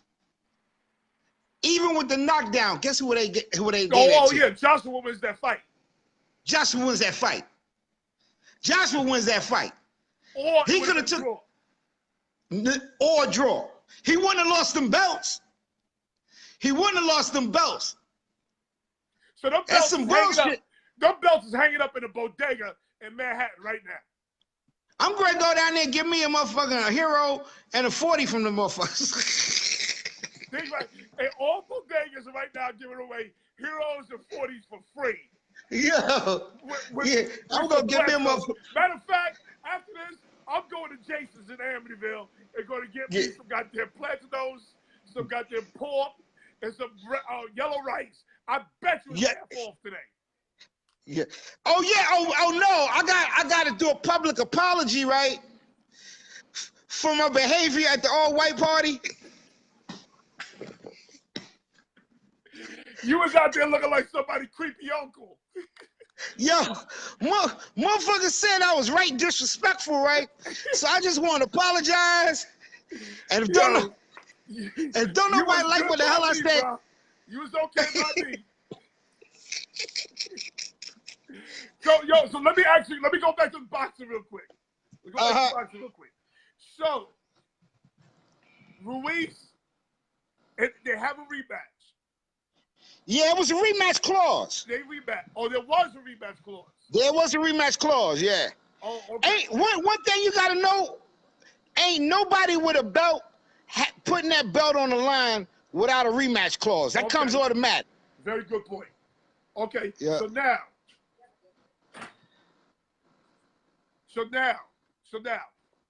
with the rematch clause, does that fight happen in the United States or the UK? Oh, it's gonna be in the UK. But homeboy, he's not the champion. Even though he's not the champion, homeboy may have a little bit more negotiating power, but not much more. Because what's happening is Eddie Hearn is the promoter, right? Joshua is under Eddie Hearn. So more than likely it's gonna be in the UK. He's not fighting in the States no more for a while. Eddie Hearn real sharp. Okay, Goya's stocks rose on a Sunday for the first time in history. That was a good one, Craig. About time. Okay. Oh, and another business thing you got to look at too, right? Is Al Heyman got the belts. Because the boy Ruiz is under Al Heyman. Okay. Joshua was under Hearn. Ruiz is under Heyman. And guess who else is under Heyman, basically? Wilder. Oh, interesting. So now, so now that brings up another question. Did the promoters know that Joshua couldn't fuck with Wilder, and that's why they kept pushing this fight off? Well, what's going to happen, like I said, Joshua, they're going to have a rematch, and Joshua's going to have to win decisively, for one. But he's going to get that fight with Wilder. But did the promoters know that he could not beat Wilder? Did they know that Wilder would beat him in a real short fight, and that's why they kept pushing his fight off? Not necessarily. Like I said, you don't know what somebody. Me, I would go if Wilder and Joshua fight. I'm going with Wilder, right? But you can't sleep on Joshua. You know what I'm saying? After last night, I think you can sleep on Joshua. Yo, Joshua got some power, man. Joshua got some power. Joshua knocked that boy out. That boy got right up. That's that boy. Just because he got right back up. Whatsoever. No, the boy even said Joshua got a lot of power.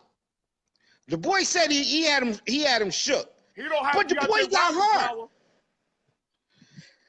Well, look, Fury got up from Wilder power. Fury different. Fury was a depressed crackhead. That bitch is different. That nigga still had coke in the system. Yeah, he different. It's in the contract for the rematch to be in UK. Oh, it's in the contract the rematch is going to be in UK. That's different. What I say? It's like I'm in the office with them.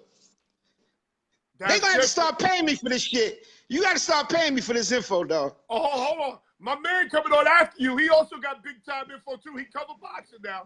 Oh yeah. He was at the fight. Oh yeah. Tell him I said I want. Yeah, tell him I want a ticket next goddamn time. Joshua came in too overconfident. I agree with that, People are trying to compare it to Mike Tyson versus Buster Douglas. I don't see that. No, get the fuck out of here. I don't see that because you can't compare Joshua to Mike Tyson.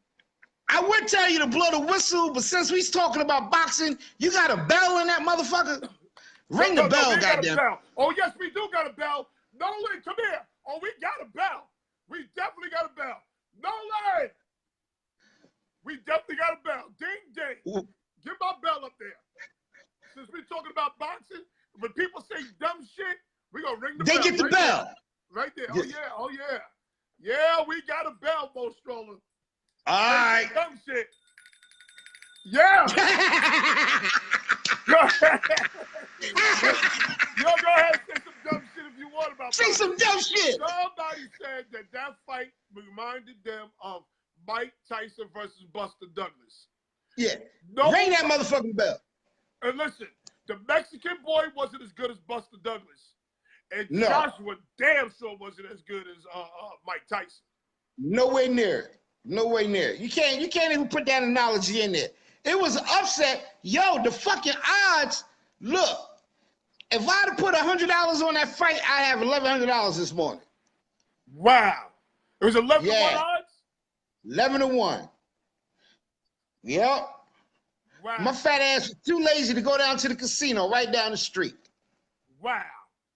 I didn't even know that. Yep. I thought it would be higher than that, though. Yeah. You bet $100, you got 1,100 this morning. That's a whole lot of tricking money for me. So now, how much money did the Mexican boy earn? I don't even know that, man. I don't even know that. Not much. Okay. So he could open up a gang of bodegas right now. For the rematch? Oh, he getting paid. Oh, he got the belt.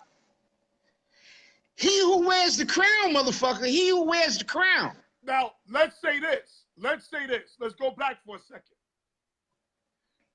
Hypothetically, we all don't think this is going to happen.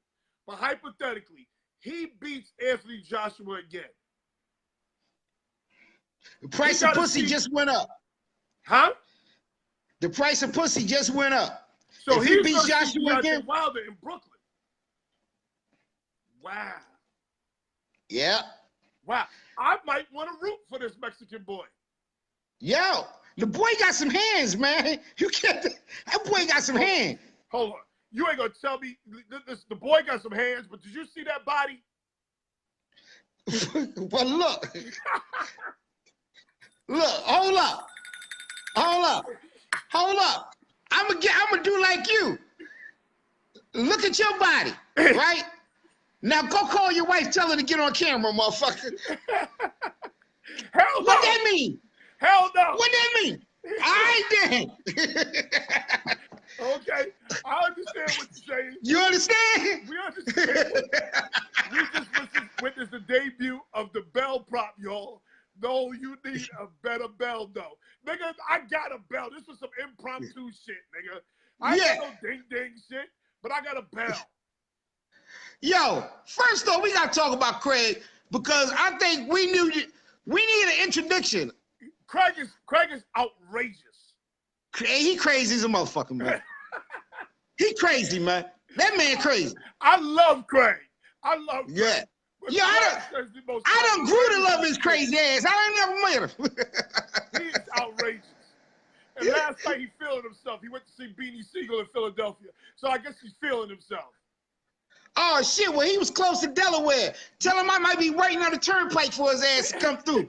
Bust his windows out on the turnpike. Hey, Craig, crazy as he talk. You gotta come with a helmet and a seatbelt, motherfucker, because you going for a ride. I'm trying to tell you. You going for a ride, my nigga. Yo. Now, real quick, let's touch on this real quick.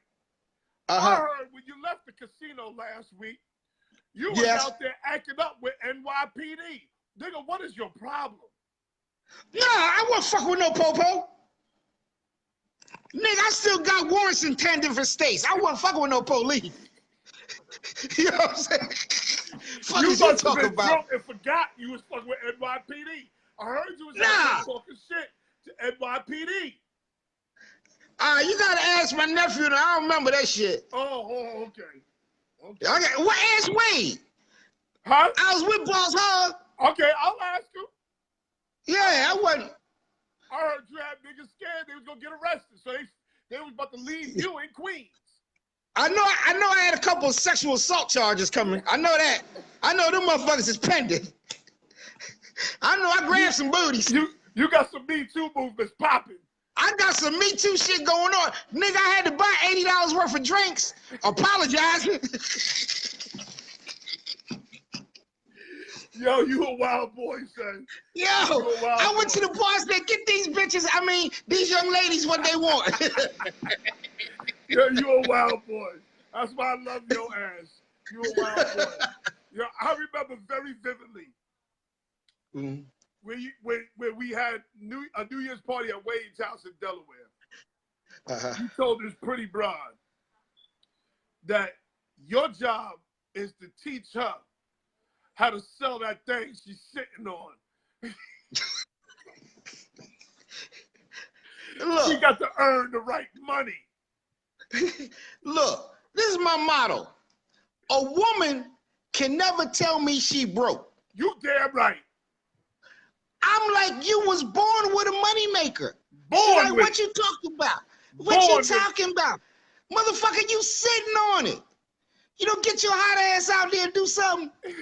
Let me tell you, a motherfucker will pay for your company. Talk that shit. A motherfucker will pay for your company. We'll pay for you to sit in the same damn room with him. Baby, let's go to a movie. And talk. Baby, let's go to dinner. And talk. Hey, would you like to go to this concert? And that's pay. Money. Yeah. All that shit is value. Right? So you're being entertained. Nothing more valuable than time. Nothing. So now you ain't even gave the booty up yet. And you getting that. Imagine what you gonna get when you get a booty up. Oh, Lord have mercy. Oh, Lord have mercy. So that's what you got to teach them, how most stroller. That's what you got. Look, I've been pimping since '73, right? But I'll be 56 this year, no, right? So now when I meet a woman, this is my rap. Hey, how you doing? Oh, I'm fine. What's your cash app? Oh, you go right to the cash app? Right to the cash app. Let me go ahead and knock off that. How much is your car note, baby? Hopefully she got something like an Ultima. That's about $350, right? Look, baby, I'm gonna go ahead and take care of that for you this month, so you can pay attention to some other shit. Within 15 minutes, you done paid the car note. Cash app.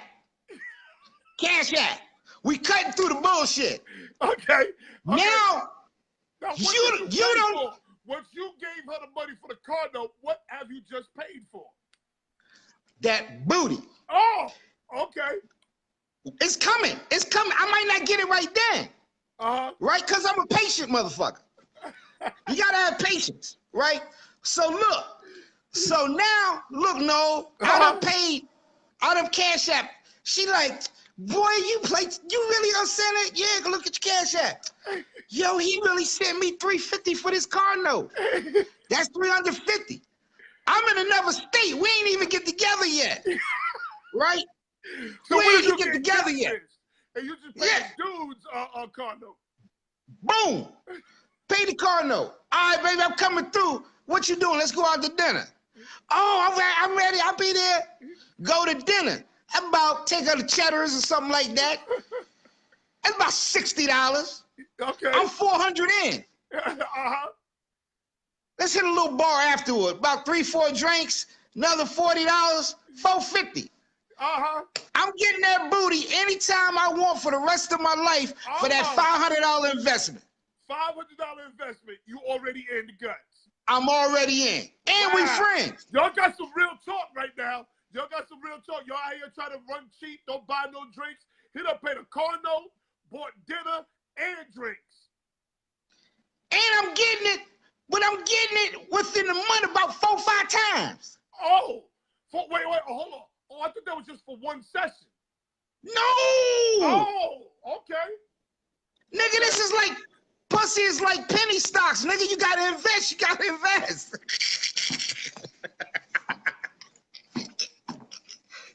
Yo, I try to explain these dudes. I try to explain these dudes that there's no coochie in the world that's free. None. Not one. If you sell me something free, I don't want it. Yeah, I don't want no free booty. I don't want no free booty. If she ain't got no price tag on it, something wrong with her. Yeah, something wrong with her. So what does she want? What does she want her hair, toes, and nails done? Okay, that's negotiable, right? All that's negotiable. Oh, okay. You know what I'm saying? I can do that. The car note is definitely. That's your initial investment. Oh, okay. Car note, dinner, drinks. Initial that car note conversation came in the first 15 minutes of us meeting. Oh, okay. You're right. You did. That's from the door. From the door, she get the car note paid. Look, sweetheart, how you doing? You know, I really like you. I want to get to know you. What's your cash app? I want to take some stress off you for a month. Okay. She like, really? Yeah. What's your car note? $350. All right. I sent that. That's bing. You ever hear the cash app go? How it go? It go bing. She hear that motherfucker go bing. Her nipples got hard. Oh my God. Yo, that cash app said bing. She starts squirming in her seat. I say, got her. Okay. So now, after that, you got dinner and drinks. Dinner, couple drinks. And then so now hair, toes, nails, all that is optional? That's later on down the line. Oh. I'm invested. We friends now. We almost go together. We almost go together. In her eyes, we damn near go together.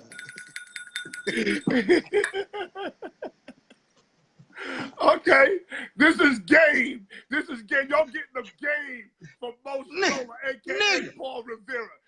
I guarantee you get morning texts every morning. You do that move right there, you're going to get a morning text every morning. Good morning, boo. How you doing? So what's Mo Cash App? I'm going to send some of my chicks his way. We need help with these bills. Send them. Dre said he about to send some chicks your way. He got to get their bills paid. Well, send them. They going to get paid, but they going to pay too. Oh, they going to pay too. Now, is Dre going to be mad that they got to pay too? He going to be mad. Oh, okay. He gonna be mad. Tell him don't send him. If you don't want them coming home with these balls on their forehead, don't better not send them my way.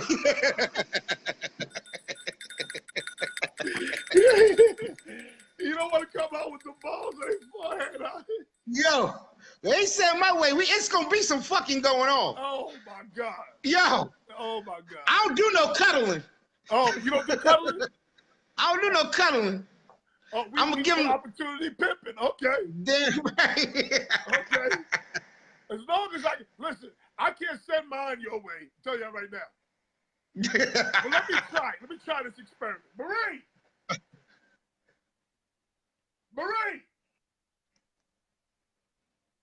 Nolan. Where's your mother? I want to try this experiment. I'm gonna ask her, can I pay her bills for a month and see how that works? Yeah, just let her know you want to take some pressure off of her. Let's see how this works. See, it's the Jedi mind trick. You telling her, look, I want to take some of this pressure off of you, when what you're really doing is putting that pressure on her. I'm gonna try this with you for a second. I want to take some of this pressure off you, baby. Pressure off me? Yes, take some of this pressure off you. I'm gonna pay one of these bills. Take some pressure off you. What they gonna get me? Ain't that what you're supposed to do? Ain't that what I'm supposed to do? She said, ain't that what I'm supposed to do? Oh, y'all married. This shit don't count. Tell her act like y'all was dating. Oh, because I'm a husband? Yeah, you don't get no credit for paying bills when you married, nigga. Oh, okay. I'm sorry.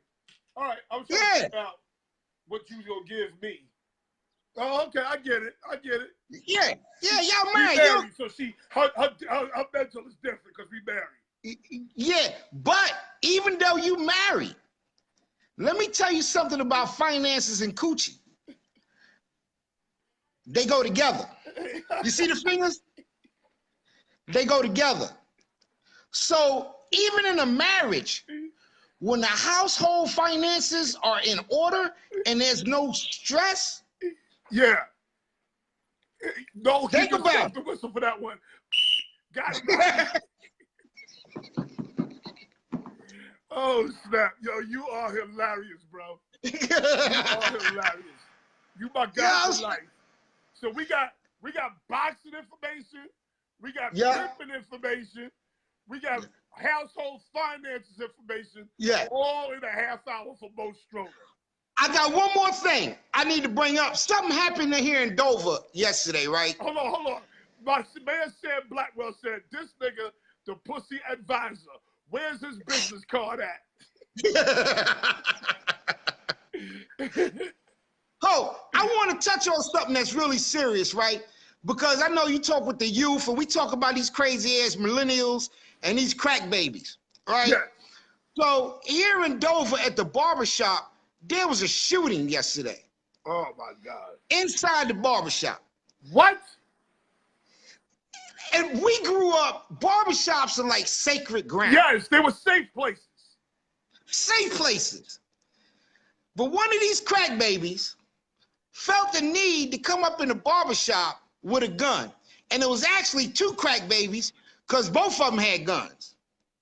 One pulled the gun, the other pulled his and used it. Wow. Somebody got shot, right? In the barbershop.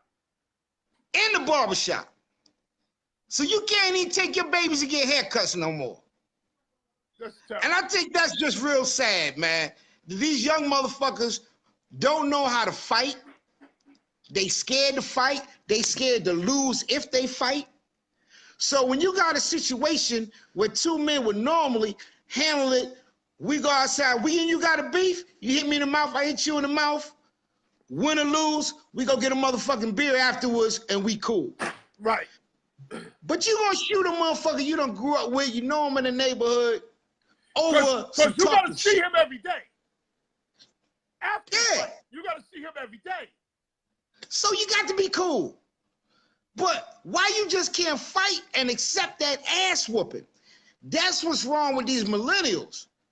They don't know how to accept an ass whooping because they really don't know how to give one. See, if you had the ability... Not only that, it's disrespectful to the barbershop itself. Yo, and my man is a good brother that owns the shop, man. I'm feeling for him right now because he do a lot for the community, man, and it's just fucked up. I'm going there Monday to get my hair cut. Don't even need one. Wow. But I'm going there and get my hair cut Monday. Wow. You know what I'm saying? But I just wanted to put that out there, man. How many barbershops is in that area? Whew, it's a bunch of them. But it's that's the main one where a lot of people go. You know what I'm saying? It's Sinead's barbershop, man. Good dude, man. You know what I'm saying? It's my man. As a matter of fact, I'll give him a call today and see how he make it out. But I'm going to be there Monday to get my hair cut. Okay. Tell him Not Just Sports says hang in there. Tell him Got you, man. hang in there. Yeah. Okay? Hang in there. Because if you're doing shit for the hood, that's all you can ask for. That's all you can ask for. Most Stroller, you should have saw Amityville Day. It was beautiful. Man, how was it, man? It was beautiful. No stupidity. The courts was beautiful. I was out there on the mic. It was beautiful. It was a beautiful thing. Yo, a shout out to the young brother you had on the show that built the courts. Yo, I don't know him personally. He grew up in Amityville? That's Andre Lawhorn's little brother. Oh, okay. Yes. Cool. Tell him I said what's good, man. We proud of him, man. That's some good work, man. And Daddy Lloyd. Don't forget Daddy Lloyd. Yep, both of them, yeah. That's good work, man. Good to see them brothers doing something positive for the hood, man. That's a good thing, man. Beautiful. It was beautiful. Yeah. Even And your Suffolk County Finest was out there chilling. Good. And your platform too, brother. Like we was talking about at the party before I got drunk and retarded. You know what I'm saying? I got big you news keep coming, man. I got big news coming. You're going to be proud of me, man. I got big news. Man, you keep doing it. I'm going to keep supporting. You know what I'm saying? We could do a pimp analogy once a month, however you want to do it, man. Definitely. We're going to do, that's what we're going to do. We're going to do pimp. We're going to give you a segment. We're going to give you a segment every Sunday morning. Yeah, because I got a lot to talk. I got a lot of stories to tell you about these dirty foots. That's what I call them. We're going to give you a dirty 15-minute pimp segment every Sunday morning. We're going to do something behind the scenes. Because these millennials need to know too. Hey, these motherfuckers, boy, woo! I don't know who raised these cocksuckers, man. They out of pocket, man. And you know what? I want to apologize to all the women who I sold crack to in the mid-'80s that had babies. I'm sorry, I should have sold you that crack. Because your kid is fucked up. This guy is nuts, yo. That's why I love you, man. Yo, I'm going to bring Cheyenne McCargo hopefully on in like 5 minutes. So, all right, man, I want to hear him talk. We're gonna have that segment's real. Got you. That segment. Got you, man. All right. So, all right, love you, man. I love you too. I'll be in touch. And go ahead and pay that bill, right? Oh, peace. Peace. That's my man, Mo Stroller, man. That dude is funny. He's serious, though. He's serious. Don't let all that laughter fool you. He's dead serious. Dead serious. We're looking for Cheyenne McCargo. I'm sorry. I don't know what happened. I got kicked off again. Got kicked off my Facebook. That happens. I don't know how that happens, but we got kicked off. We did a solid 2 hours. We got like 20 minutes left. 20 minutes left. And we're going to get Cheyenne McCargo on here. Cheyenne McCargo was at the fight last night. He was at the fight last night. His platform is called Blue Blood Sports. Hi, Lisa Scott. What's up, baby? Mike Kelly, what's good? I wish y'all was out here yesterday for Amityville Day. I wish y'all was out here. I'm sorry I got kicked off. Hold on 1 second. Let me go use the bathroom before Cheyenne comes on.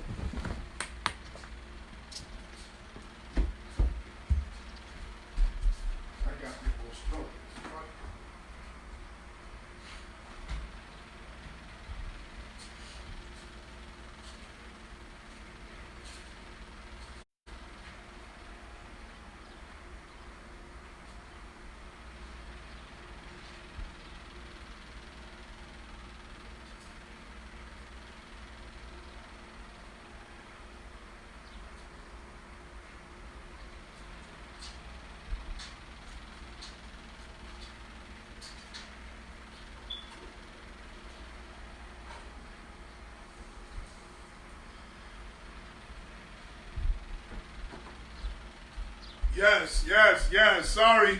Had to go use the bathroom. I sat here for 2 hours, didn't use the bathroom.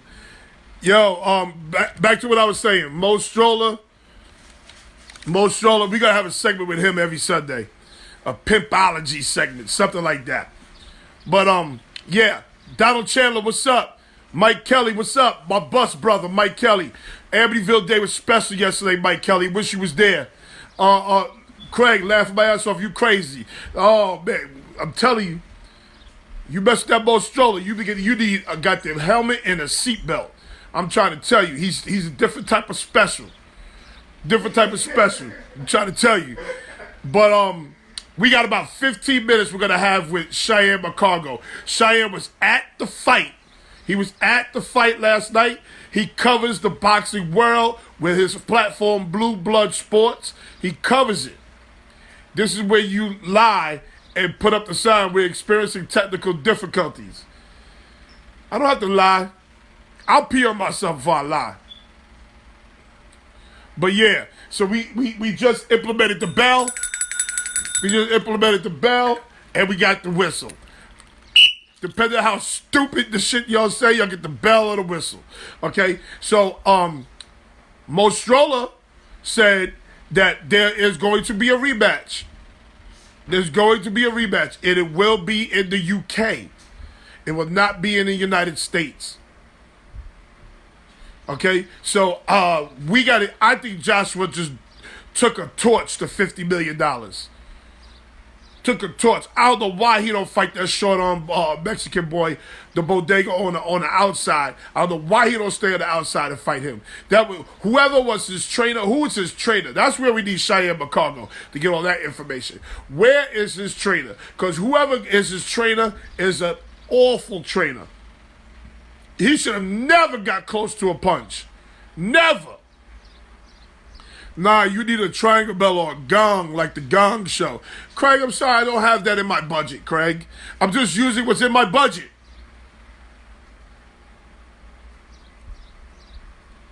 Okay? So, we covered it all today. We covered Golden State.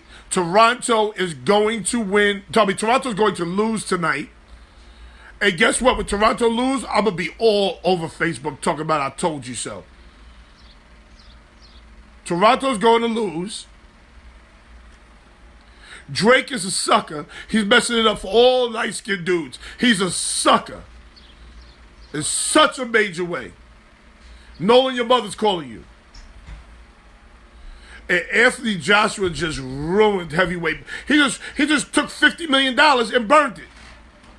He took $50 million and burned it. This leads me to believe his promoters knew exactly what they were doing and not fighting. What's the name? Deontay Wilder. And we also had Mo Stroller not only give you some boxing information, but gave you some pimpology. He said on 15 minutes of meeting the girl, he done paid the car note. Within 15 minutes, he done paid the car note. That's an investment. Show me. Then when he meet her, he didn't even meet the girl. He ain't physically meet the girl yet. He done paid the car note. What's your cash app, boo? Paid the car note. Then when he meet her, he take her out to dinner and drinks. He's invested $500 already. That means she got to go to work. Boy, I tell you. And guess what? I'm telling you something else. He dead serious about it too. Dead serious. I know him very well. Dead serious. He ain't playing. So hopefully within the next 2 to 3 minutes, we get Cheyenne on. And Cheyenne can give us another sight, another eyes, another view on what he saw last night. Mike Muzzy Allen. Everybody, throw them thumbs up. Amityville, stand up for your boy, Mike Muzzy Allen. Happy birthday, Mike Muzzy Allen. Happy birthday, my guy. Throw them thumbs up. I hear it was Muzzy's birthday. Happy birthday. It's my guy right there. Grew up together. Special dude. My daughter running around here with a bag on her head. But yeah, I need Cheyenne on real quick because I got a football scrimmage I got to go to, and I still got to take a shower. Amityville Day was special out here, Muzzy. Amityville Day was out here special. It was nice. No stupidity. Suffolk County's finest was being a bunch of great guys. Not good guys, but great guys. The babies was out there. Derek Daniel. I don't know why Derek Daniel's watching me. He should be on his way to the field. He coming from New Jersey.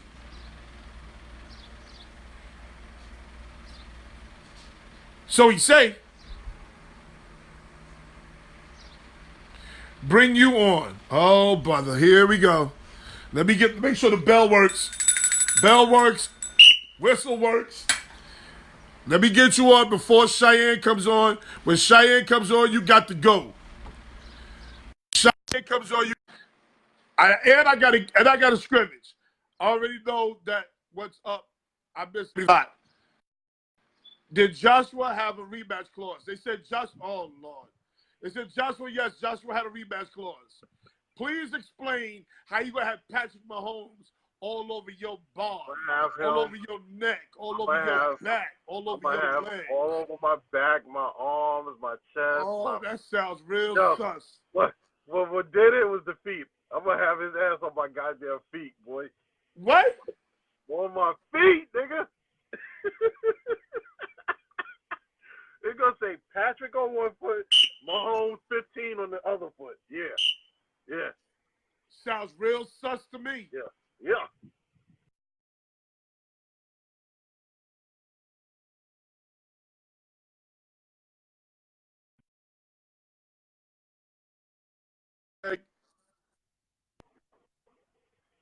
What? What do you have to say before my man comes on? You there? Yes, I hear you. What do you have to say before Cheyenne I was gonna say, comes man, on? Philly is it. You know, Philly last night was special. You know, my daughter, she going away to not college, but she's relocating out in LA. So I took her and my kids and a friend of hers, and we went to the Roots picnic in Philly, and it was nice, man. So nice. you said Beanie Siegel performed. Beanie still got it, bro, for real. Hold on. Beanie's voice is jacked up, correct? Beanie's voice ain't jacked up. Not at all. I thought since he got shot that his voice is nope, kind of not at all. Nope. No? Nope. Beanie still got it. Do a concert, you can't have a sore voice. So yeah, Beanie was there. Jill was there, Most Def. Wait. You saw Jill Scott last night? Jill was there. Wow, that's Jill was there. Most Def was there. That's her. dope. Her was there. Her? Her. Wow. She killed it. Yeah. It was that's nice. Super dope. It was all love, and then there was a part. Somebody did something in the crowd. I'm at the truck with my daughter, trying to get some fucking tacos. Next thing I know, I turn around and there's like a cloud of dust and about 6,000 people running our way. And I'm like, oh, man, don't tell me there's some mass shooting shit going on. So, you know, I put my daughter behind me. I braced myself. And anybody that was coming my way was getting floored. You know what I'm saying? Okay. But it calmed down for about, you know, a half hour. Everything, you know, chilled. And then they started back up. So. Oh, that's dope. That's dope. Yeah, but it was good. Oh, my God. And, yo, the fashion statement for these kids now, bro, is for these women, bro, is areola and cheeks. Okay? Oh, my God. Don't get me to talking. Don't get me to talking. Because Amityville Day was looking crazy yesterday. I love me some side boobs. Oh, God damn, I love side boobs, bro. Oh, man. Amityville Day was looking crazy yesterday. Then also at Amityville Day, we had some bag of potatoes walking around. I see some women who look like a bag of potatoes. Yeah. Damn. But these I see lumps and bulges in places I never thought I'd see a lump or a bulge. Bro, you just gotta go you gotta go to a concert in Philly, man. These chicks putting New York chicks on notice, bro. I'm telling you. They got some shit going on there, and it's soulful shit too. Like, yo, they put New York chicks on notice. I can tell you that right now. Okay. Right now. Okay. Oh, yeah, Craig about to get a case. Craig about to catch a case. Oh, for real? That shit was nice. Shit. All right, my guy. All right, bro. I got to get out of here. I got a football game. Actually, it's a scrimmage. Okay, man. Go work on that Bell situation, man. That's I got a scrimmage. I'm going to wait till about another 3 minutes for Cheyenne, and then I got to get going. I said chance for MVP. What? I said fair chance for MVP, goddammit. You see him? Let's talk about that real quick. let's Did talk you about see that how real he quick. threw out that dude on second? What's his name on second? Gun Let's his talk about that ass. real quick. Okay, he's playing well. He's hitting well. My problem has never been with his hitting, Craig. I understand that. My problem has always been with his fielding. I've never had a problem with his arm. He has a great arm. My problem is with him catching the ball. That's always been a problem for me. So please, don't get it fucked up. I knew he could hit. I knew he could throw the ball. Can he catch the ball on a consistent basis is the problem. Can he catch the ball when the pressure is on, when he has to catch a ball? Can he block a ball when he has to block a ball? That's always been my problem. Have you heard of any of that shit going on this year with his fielding? Nope. You haven't heard of any of that. I bet you right now he leads the league in pass balls in Major League Baseball. I'm just saying, though. He might. Although I really don't think he does. I really don't think he is. Well, I'll look it up. And on Wednesday's show, I'll bring it to your attention. I'll look it up. Because I guarantee you've not really heard of anything about his fielding this year. Maybe early on, but within the last month and a half, nah. He's been solid behind the plate. Okay. And that was my argument all along. Let this dude play, man. Last year he was injured a lot. He was injured. But he tried to play through it, and what happened? They killed him. I got to cut you off. Cheyenne McCargo just walked in. All right, yo. Later.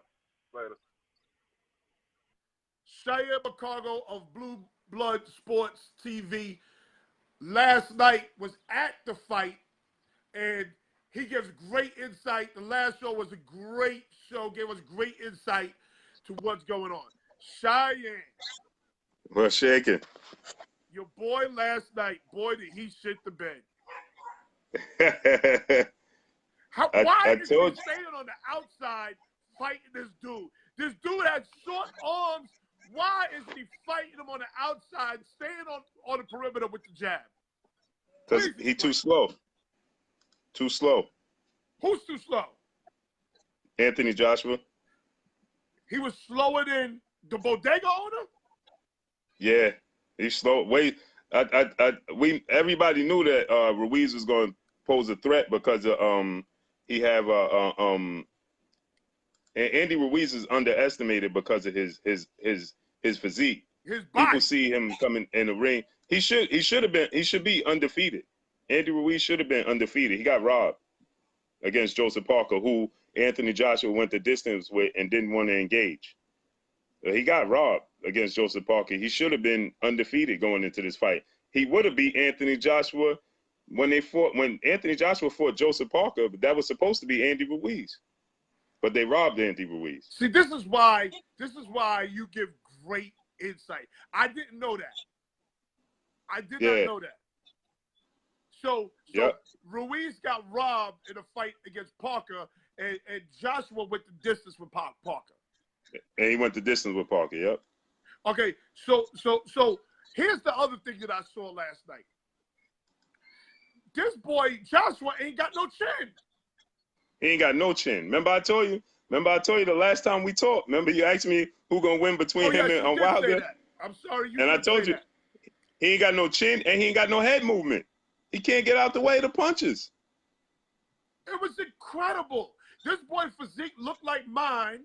And he didn't beat his ass. He whooped his ass. He whooped his ass. And he's only did you see the size difference on top of it? That's what I'm saying. He looked like a Teletubby. He was the more conditioned athlete though. Wow. That's so crazy. So now your boy took a match to $50 million basically. He just blew $50 million. Okay. He lost it. I don't know if you saw earlier. Paul Rivera, who also is a boxing guy, he said that there's going to be a rematch in the UK. Well, the thing about that is they pushing Joshua for the rematch, but he don't want the rematch. What? He don't want to do it. They're gonna force him to do it, but he don't want to do it. Why wouldn't he want to do that? Because he don't have the confidence no more. He don't think he could win that fight. After the fight, they asked him if he want to do the rematch, if he going to go directly in the rematch, this guy says, I got to see where my life directs me. So he says, might as well retire. Yeah, and he says he wish it's not that he lost. He would have much rather it be to Wilder. Who says that? That's not the makeup of a fighter. Wow, that's a fact. What you, so now, what you mean? You would? Here's my question, because I asked Mo Stroller this question. He really didn't give a definitive answer. Did the promoters understand that Joshua couldn't beat Wilder? That's why they prevented this fight. Absolutely. Absolutely. Okay. See, they knew exactly what it was. That's why they didn't want to make that fight. That's why they was avoiding him. I was talking to Wilder from about 4 o'clock in the morning, still to this morning. I just stopped talking to him. I was actually texting him and talking to him just when I hit you up earlier. Right. And he said, you know, it's not about the fact that Joshua lost. It's the fact that he quit. Motherfucker quit. You can't quit, man. No fighter quits except Roberto Duran. Except Roberto Duran. He straight up quit, man. He went in the corner. The referee is asking him, listen, are you all right? Come walk to me. He just standing there looking at the ref like he don't understand what he's talking about. Was he quit you from the or UK, was he but you concussed? understand what he... Yeah. Did he quit or was he concussed? No, he quit. He didn't want that problem no more. He understood that. You see, when he was on his knee, when he got dropped, he looked up at the ref and he looked at his corner. He didn't have no more. He didn't have what it took. He knew that he didn't think that Ruiz, he thought that he could get Ruiz out of there early, but he wasn't prepared to go the distance with Ruiz. And his stamina showed it. Wow. He didn't have the stamina. He didn't have the makeup, man. Wow. So He you're didn't have the saying, makeup. basically what you're saying is this Joshua Wilder fight is never going to happen. It's going to happen, but his ass going to get sparked. But if I don't know this if fight is going 3 rounds. Oh no, it's absolutely not. I told Deontay Wilder this morning. I thought that it would go 5, 6, 7, maybe 8 rounds because I thought eventually remember I told you last time he don't have head movement, so it's just a matter of time, and you can't take that power from Wilder. So you know what I'm saying? So you thought Ruiz was going to beat Joshua this fight? No, I thought that Joshua was going to win because I thought that Ruiz lacks defense too. I underestimated his heart. When he got hurt, I thought it was over. Nah, he's Mexican, son. The Mexican fighters is different. Yeah, and on top of it, right, you know, there's never been a Mexican heavyweight champion. Never. So he had more to lose. You know, I think a lot of people, myself included, we underestimated the fact that he had nothing to lose and everything to gain, and he was going to die in there to get it. What? So that and I think when he got motherfucker, hurt, one fight, he's a legend in Mexico. one fight, he's a legend. Overnight. Wow. Like he told his mother, our life changed forever. That's what he told his mother. Our life changed forever because, you know, the Mexicans going to back him. You know, he shook up the world. He's going to get paid at least $20 million his next fight. How much money did he earn Mexicans this fight? This fight, I think he got $3 million. Wow.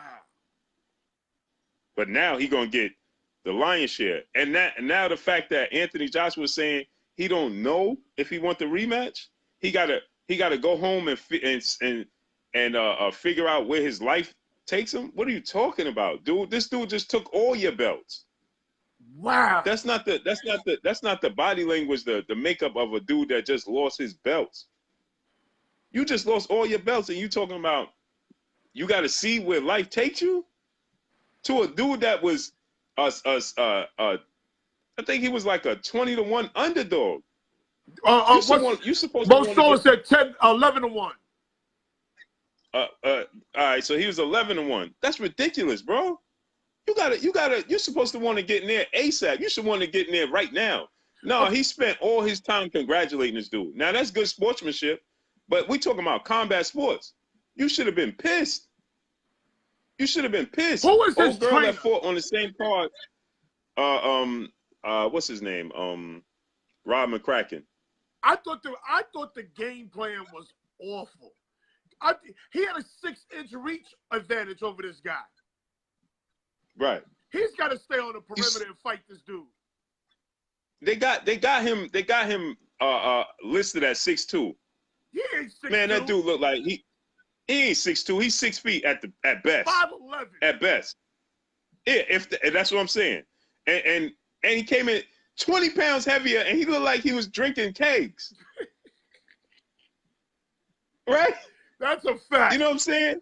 Stephen A. Smith just said, I'm doing a video right now. Stephen A. Smith put up, he tweeted, Joshua just lost the Butterbean. Oh, my God. And this is what I'm saying, man. The hardcore boxing fans knew who Andy Ruiz is. Casual boxing fans didn't know who Andy Ruiz is. You know what I'm saying? I didn't know who Andy Ruiz was. Right. And so if you first of all, his appearance don't tell you that you should that you should pay him any attention. But that's the sport of boxing, man. Your physique means nothing. You know what I'm saying? Floyd Mayweather said, abs don't win you fights. That's true. So most scholars said styles win fights. Yep. Styles make fights. You Yep. You think Ruiz's style was a problem for yep. Joshua? Yep. And I think that Anthony Joshua knows that. I think that Anthony Joshua knows it, and he understands that because he was countering him. So it's not that Anthony Joshua had a bad night. What I saw was another the other guy was the better fighter, point blank and period. It's styles. Anthony Joshua hand speed was too slow, and Andy Ruiz.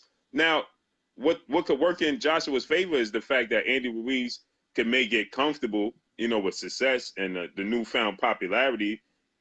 His physique tells us Very everything. good He's not. You know what I'm saying? Very good point. Yeah, and his physique tells us that he has no interest in training. Very good point. He might get a little high on the hog. Right. And Joshua did clip him, so it's not like he can't catch him.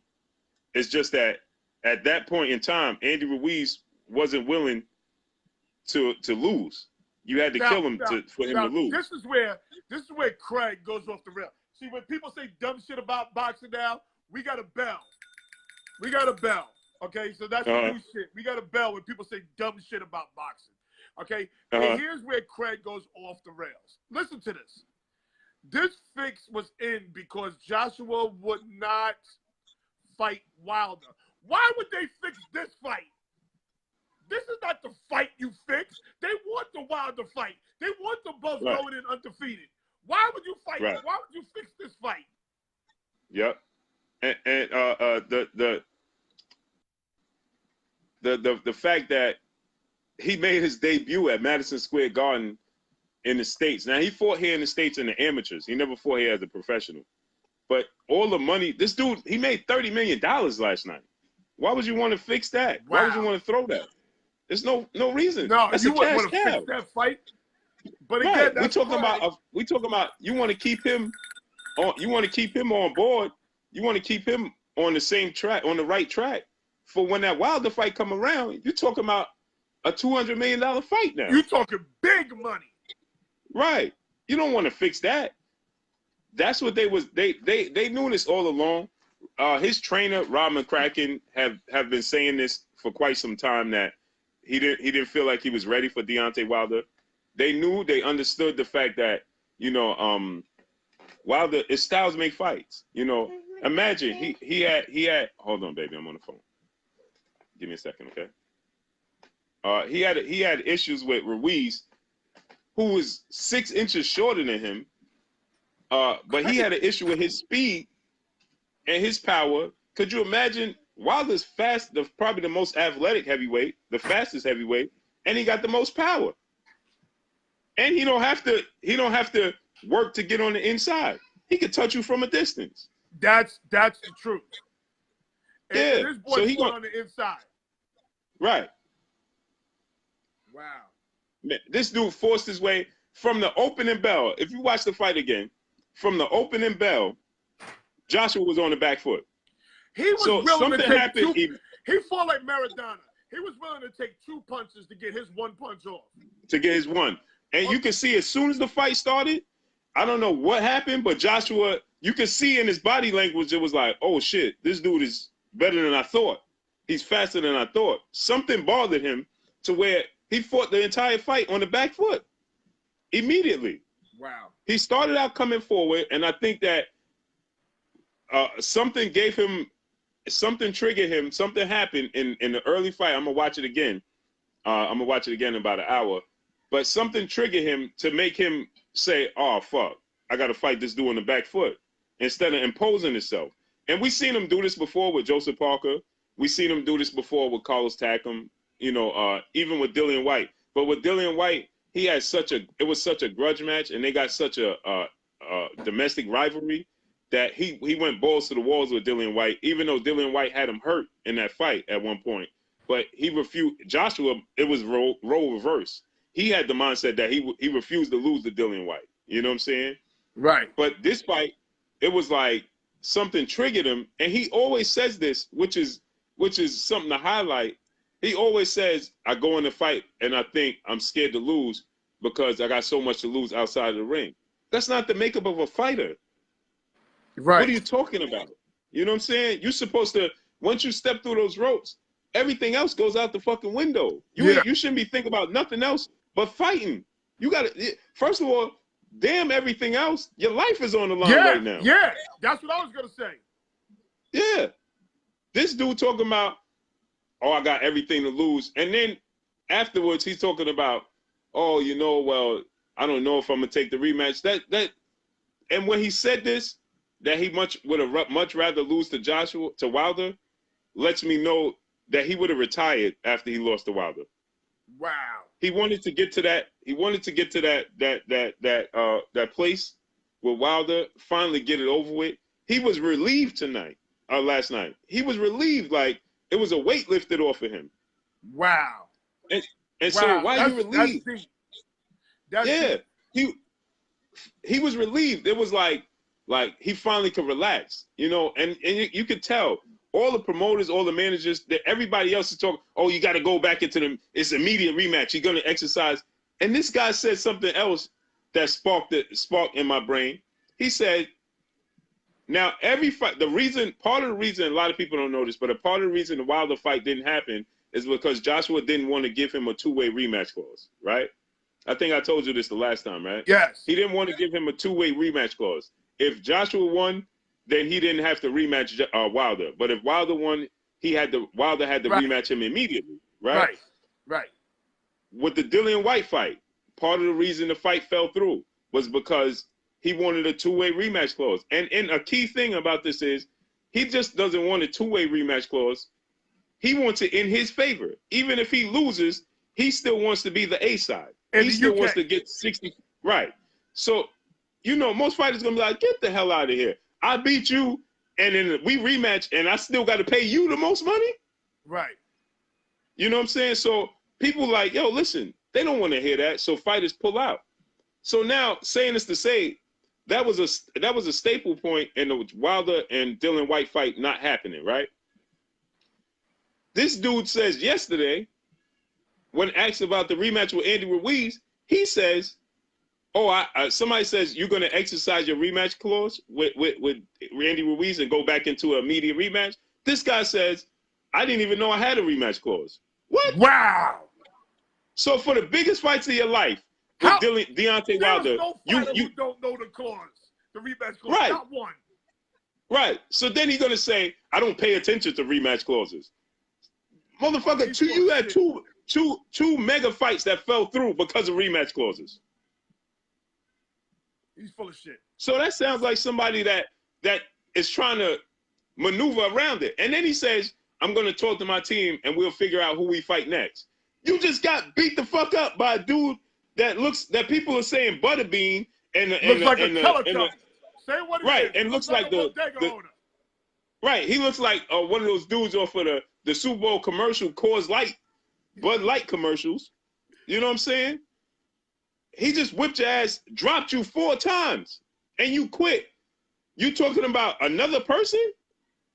Wow. How could you mention another person? How could you say, we don't know, we'll figure out what the next opponent is? What you mean? That's your next opponent. Yes, that you is should be your wanting to next fight opponent. that motherfucker right now. That's exactly it. So now, But one last question. he don't have it. We got He don't have it. He don't. My football team has a scrimmage. So one last question. Okay. How does this affect the politics of boxing between Tyson Fury, Deontay Wilder, and Joshua, FC Joshua? Well, you know, Deontay Wilder and Tyson Fury signed to fight again. They fighting in February, and MGM. The funny thing about this, the interesting about this is, I asked Deontay Wilder, and he said he's gonna call me this afternoon because I asked him off the record. You know, I'm gonna tell you this, but I asked him off the record. I'm not even going to interview him, just off the record, but because he's already signed to fight Ortiz in September. Yeah. And so I asked him. It's a short turnaround too, to February. Right. But I asked him, right, because Andy Ruiz is with Al Heyman, which is Deontay Wilder's quote unquote, advisor, manager advisor, right? So they both were the same. So now all the belts, Al Heyman has all the heavyweight belts with him now. Right. So I asked Deontay, would you just sidestep the Ortiz fight now? Especially if Joshua don't want to fight Ruiz in a rematch. Sidestep Ortiz now and go fight that undisputed fight, and you're keeping it all in-house. And it's not hard to make. And Wilder's gonna beat Andy Ruiz because that punch that he took from Joshua, he ain't getting up from Wilder. Oh no, and we've seen Joshua land it numerous of times. He just was so resilient and so hell-bent on winning that he just walked through it. He's not gonna walk through those shots with Wilder. So I don't want to disrespect Andy Ruiz and say it's an easy win for Wilder, but it puts him so much ahead of everybody else. It makes that Tyson Fury fight in February so much big. If he fights Ruiz in September and becomes undisputed, and now he's fighting Tyson Fury, because Tyson Fury is still a lineal heavyweight champ. So you fight Tyson Fury in February for undisputed and the lineal and the Ring magazine. Whoa! Now we talking the biggest fight. Al Heyman gonna mess around and monopolize boxing. That's what I'm trying to tell you. And on top of it, you catching Andy Ruiz, who's a Mexican heavyweight. They never ever had that. We never had that. So now you're gonna catch him where the entire world, Mexican world fan base, is gonna support Andy Ruiz. Oh, they gonna support big too. Right. And then on top of it, they feel like Deontay Wilder has holes in his game. So they're going to feel like Andy Ruiz has a real chance to win. And then on top of it, you're going to get all those UK fans that hated Wilder support Andy Ruiz. So call me crazy. Call me crazy. Uh-huh. They got to put Ruiz in a glass jar. They can't let him fight nobody else but Joshua.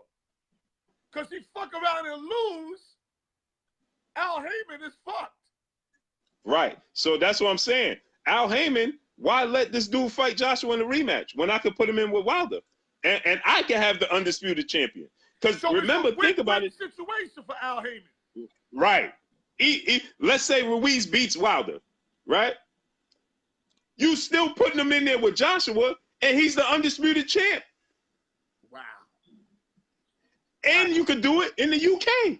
So that fight last night was bigger than we think. That meets the eye. Exactly.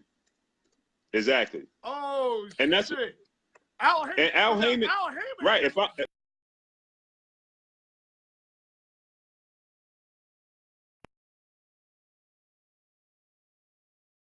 Serious come up right now. If I'm Al Heyman, if I'm Al Heyman, I'm telling Ruiz, I'm saying, listen, we going into the Wilder fight, baby. Now you got a chance to, on top of it, Ruiz got a chance to beat Joshua and then Wilder, and then think about this. He beats Wilder, now he gets the Fury fight. Oh my goodness.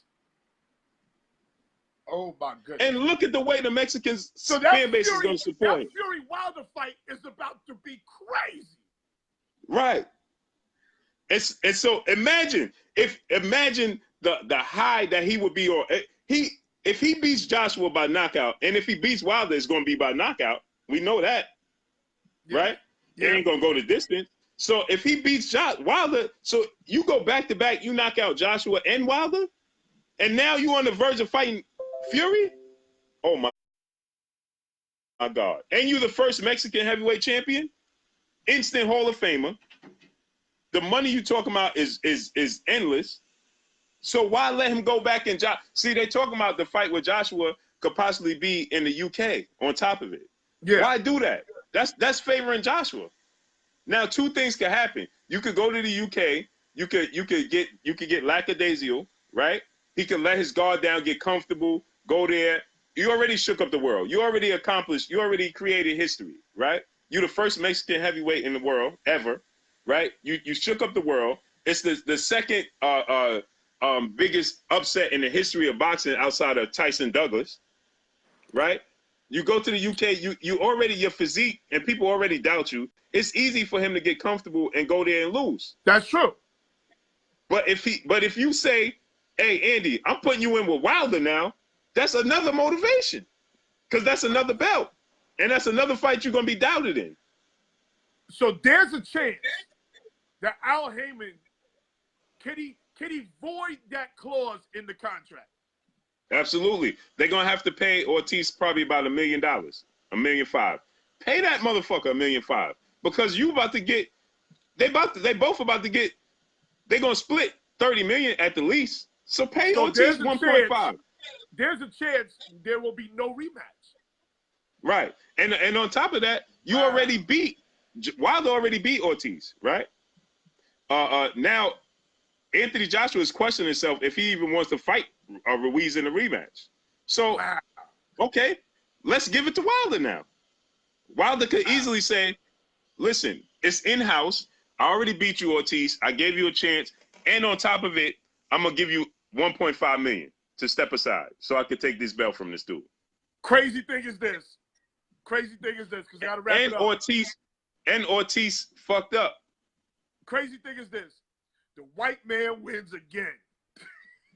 Wins again. But not in this case. But not really, not in this case, because Al Heyman just won. Oh, that's what I'm saying. Is Al Heyman a white man? No, Al Heyman black. Oh, he black. Oh, yeah. Okay.